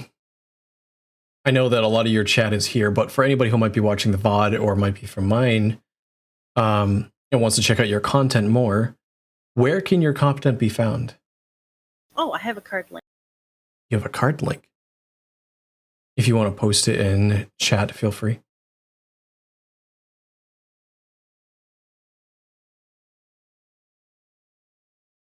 As soon as I hit the wrong button.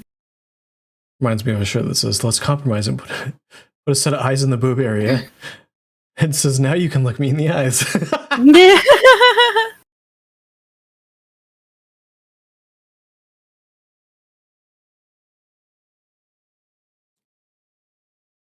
Wait, what?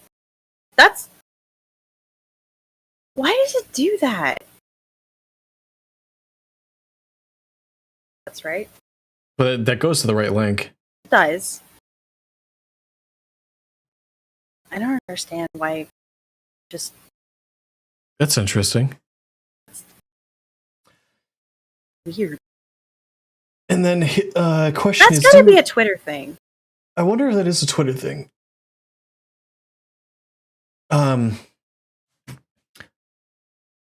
Do you have any streams coming up? Any planned streams? Like what's coming up for your schedule?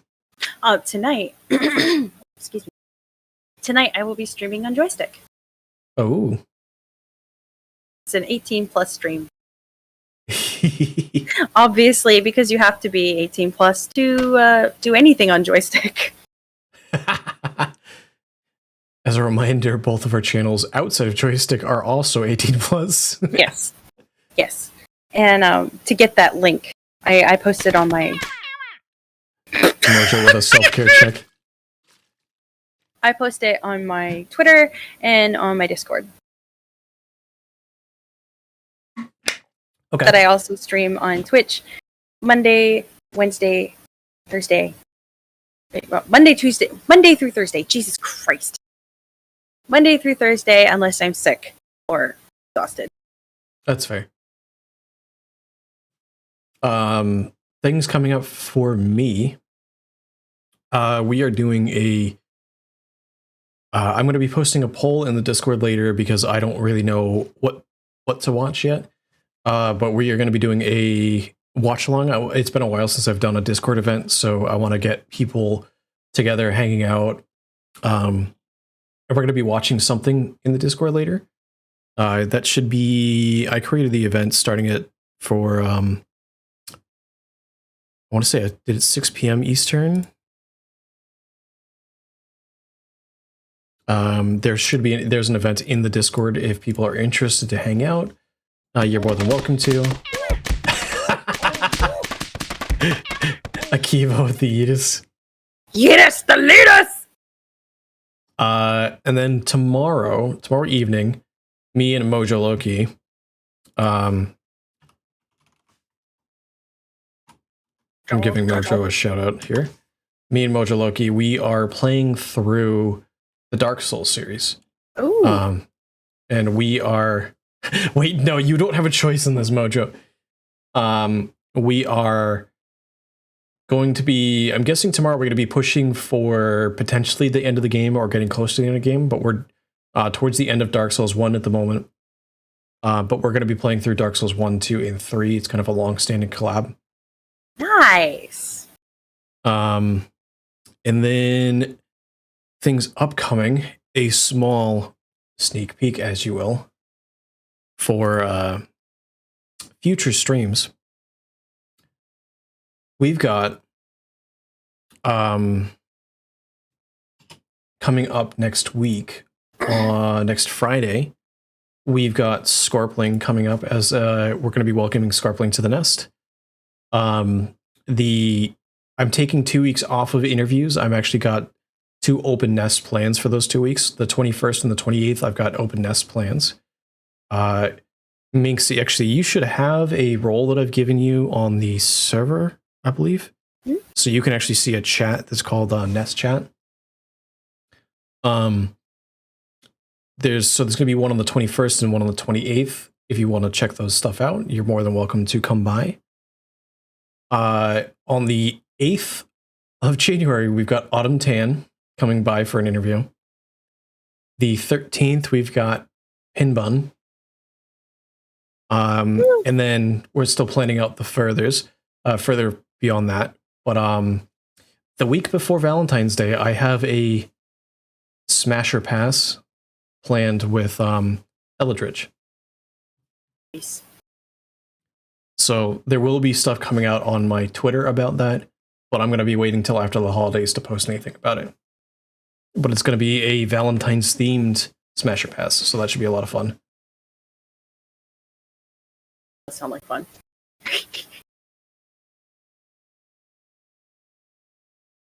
So yeah, that's I already that. did my Smasher Pass. Yeah, by the way, I was sitting here like, wait a minute, I didn't see anything about Smasher Pass on Minx's Twitter outside of like submitting for it. And I'm sitting here like, wait, it's not in her VODs, what happened? And then I went digging into your YouTube and I was like, oh, that's why. Yeah, I had to nuke that VOD. So you didn't get bonked by Twitch? Yeah.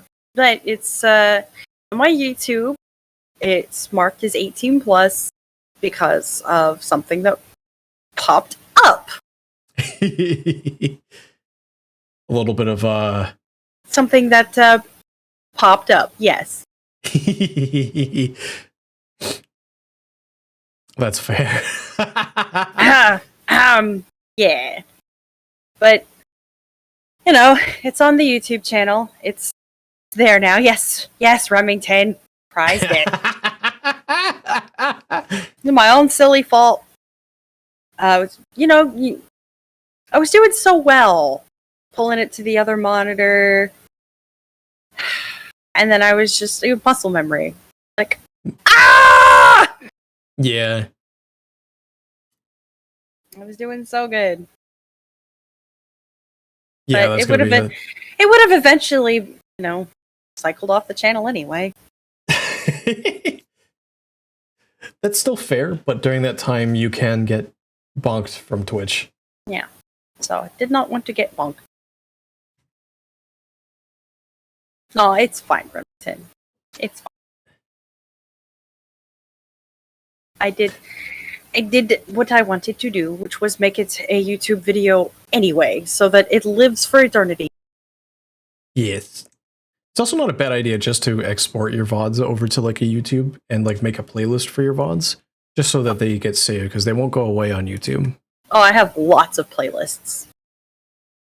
One of my favorites is the Vampire the Masquerade playlist, because my first playthrough I was a Malkavian, and Malkavians are crazy. Malkavians are hilarious. So I had crazy fucking fun playing through it as a Malkavian. So, fun story about Vampire the Masquerade. I actually used to play that as a tabletop. Nice! And I had a friend whose favorite clan was Malkavian. In particular, he likes to play Lucid Malkavians. So... where's the fun in that? Well, the fun is when they turn into, like, serial killers. And they're lucid. Jack the Ripper was a Malkavian. So he will go up to people. One of my favorite characters of his, he was a lawyer turned vampire that became a Malkavian. So in his I like him already. In his afterlife, Hi, his weapon Sue? of choice was hello, Sue. Oh my god. In his afterlife, he took up an axe because he got revenge on all the people that he was forced to lie for. And it drove him to deepen his Malkavian madness. To the point where he would walk up to somebody with a straight face and be like, "You're broken." And they'd be like, "What do you mean?" They're like, "Your mirror is shattered." And they'd be like, "I still don't know what you mean." And it's just like, it makes sense to a Malkavian, it makes no sense to anybody else. I mean, that's fair. That's most things, you know, that makes sense to a Malkavian. Don't make sense to anything. But my favorite, like, tabletop. I started watching the. Oh my god. the New York at Night, and my favorite character in that is Isaac. That's Sumitsi. Okay. It cracks me the fuck up. But I don't have all. Sumitsis are the flesh crafters, right? Yeah, but I don't have a lot of time to listen to it, and so I didn't get very far in it. But he still like cracks me up, and some of the things that comes out of his mouth, you're just like, "Oh, I don't think you're going to be a good guy for very long." We had one of my storytellers, one of my good time friends in college, he was running a Vampire the Masquerade game, where the encounter for that session was a monster house encounter, like the movie Monster House, where the house was alive trying to eat us. Turns out it was a Samisi that turned the house into them. Because given enough time and enough, bodies, they can do a lot. Yeah. Giovanni and La Sombra, yeah. A lot of people really don't like the Giovanni because the Giovanni have stolen almost all of their powers from every other clan. Yeah. Do be like that. Yeah. I played a gangrel in my last playthrough. Okay.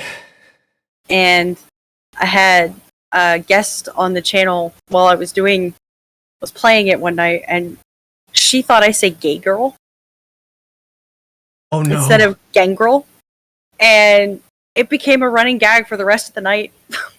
Oh my god. That we were going to make a new vampire gang where all the vampires were fabulous. Also, Carrot, hello. Hi, Carrot! And I want to make that vampire game at some point where everybody's just drag queens and we're in 6-inch fucking stilettos, and it would be fucking hilarious. A troop of Toreador. Exactly. The problem with the troop of Toreador is you put something shiny in front of them, they'll freeze.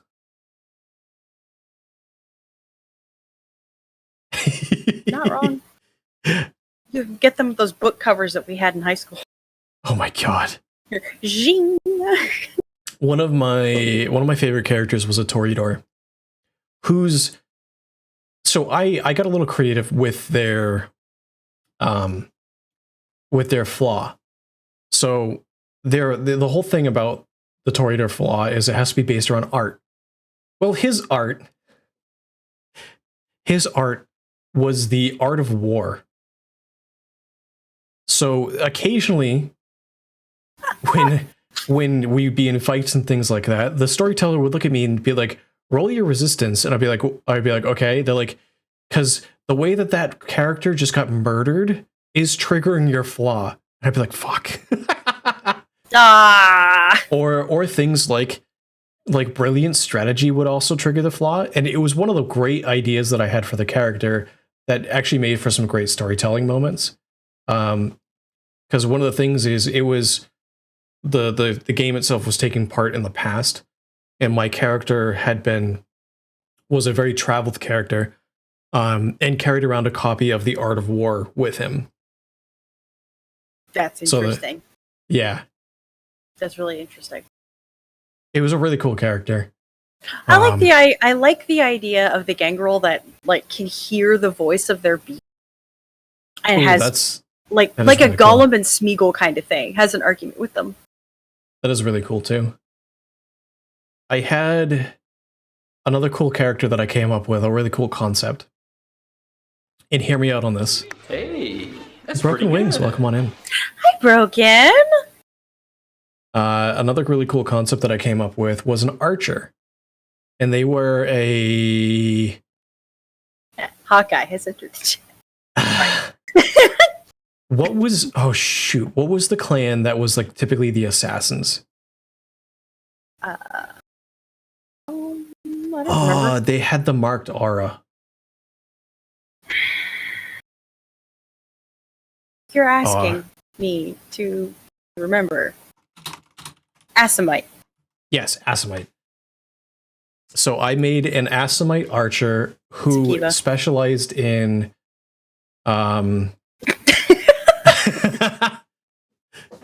who specialized in celerity. So picture it this way. For a second, I want to put an image in your head. Non-tipped arrows. So they're just wood. They're just made out of wood. At that point, you're just an archer that's shooting stakes.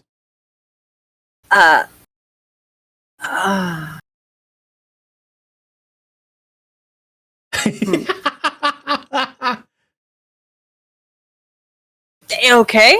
Yeah, insta-stake. But that would only work on other vampires. Well, they were a vampire assassin. Well, what if you had to come up against a werewolf? Then you better have a backup. Or a white. Or a white. Well, that's the setting was it was a strictly vampire setting, but yes, you would need backups. I mean, I always have contingency plans. Yes. Yes. That's how I broke a D&D mod that Aaron and I were playing where the guy put us in an escape room. And I broke the escape room. Oh. Oh no. Yeah. Put me in an escape room. I will break it. Another really fun character that I had made back in the day. Instead of Vampire the Masquerade, this one was a White Wolf game. So it was using the slightly different system, but kind of like the same universe. They were a human hunter, and hunters were, the different versions of hunter in White Wolf were, they had the tools to deal with the supernatural, but at heart, they are human. They were a sniper. And I tell you, like, they carried around a 50 caliber sniper, and they had a spotter who was another character in the party that was a space mage. And that was a really fun and interesting dynamic when the space mage can go, there's a target over there, and it's like, wait, I can't see them. They're like, yes, I can see them because of my space magic. Let's just say that when you have bullets that can shoot light, or you can have ethereal bullets, or you can have silver bullets that can take off supernatural's heads with a 50 caliber Barrett, it's hilarious. When your imagination is your limit, things get kind of wonky real fast. Yes, they do. You can really get creative. Yes. So, question for you. Okay. And this is something that I open up to everybody that I interview, because the stream is also about you. Because we've been going for just under 4 hours. Oh my god. Yeah. Okay. Is there someone that you would like to raid? I don't know who's streaming. Akiva with another self-care. I love.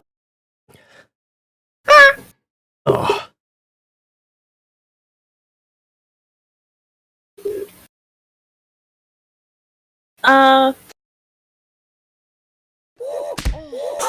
Broken Wings. Thank you for the sub. Appreciate it. I love your sub music. Thank you. Wait, hold on. Broken Wings following made it so that my follower count can't be found. Well, I mean, broken stings. Because my follower count is now 404. That's great. That's fantastic. What I'm looking at. See, I don't like rating people who are playing Dead by Daylight. No. I really don't. Because most people who are playing Dead by Daylight are so they don't die. Yeah. And they tend to not take care of their chats. So that easily knocks out half right now. Okay. I don't know why everybody's playing Dead by Daylight. I don't understand. But then I played it on Wednesday. Then I didn't have any fun. Dead by Daylight is one of those games that I don't blame other people for playing, but I'm done playing with. Because I know I mentioned it in passing, but I was streaming it. Oh yeah, you got. And I got DDoS'd. Because cool. I was playing versus a hacker lobby, and they didn't like the fact that out of a hacker lobby that was, juggling me around, I managed to kill one of them.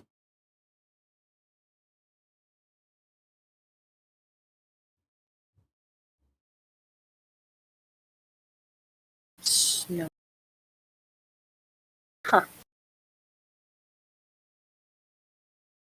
So, I'm looking at my list right now, and we're playing Watch. Ardio's playing Dragon Quest. Never rated Ardio. Because I keep meaning to watch some of but he never streams when I'm awake. That's fair. Nero Sean is streaming. Playing Terraria. He's whoever bear. Whoever you would like to raid, if you want to just drop it in the chat you and me got, and then I can go ahead and set it up.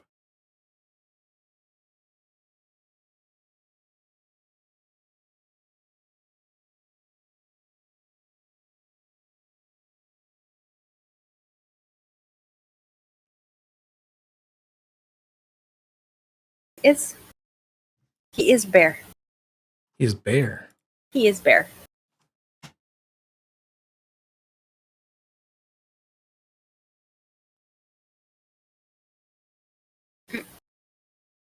Okay. Everybody in chat, thank you very much for sticking around and hanging out with us and getting to know Minx. Yeah, thanks, guys. If you guys don't mind hanging out for a couple extra minutes to, send some love over to Nero Sean, I do appreciate anybody who sticks around for the raid.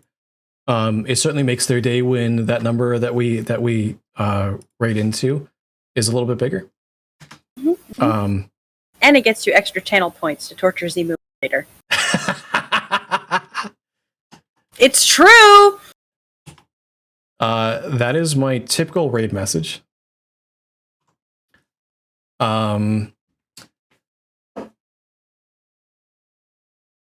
I had more to say, and then my brain just blanked because it was like, hey, my ADHD just kicked in. Don't forget to add. Yes, typically it is considered good manners to, if you're going to stick around to the person that you're raiding, that you refresh. So it counts as a natural view instead of a rated in view. I don't know why. Alternatively, clicking on their portrait twice does the same thing. Why Twitch still has that be a thing? Because it's counted as a referral instead of a natural view.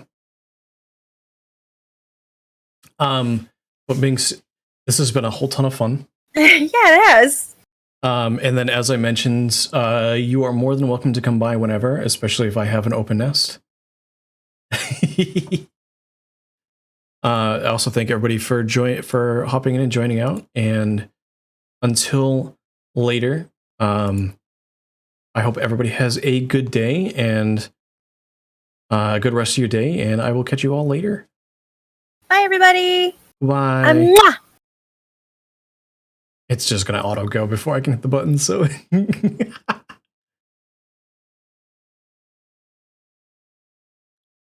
I always look.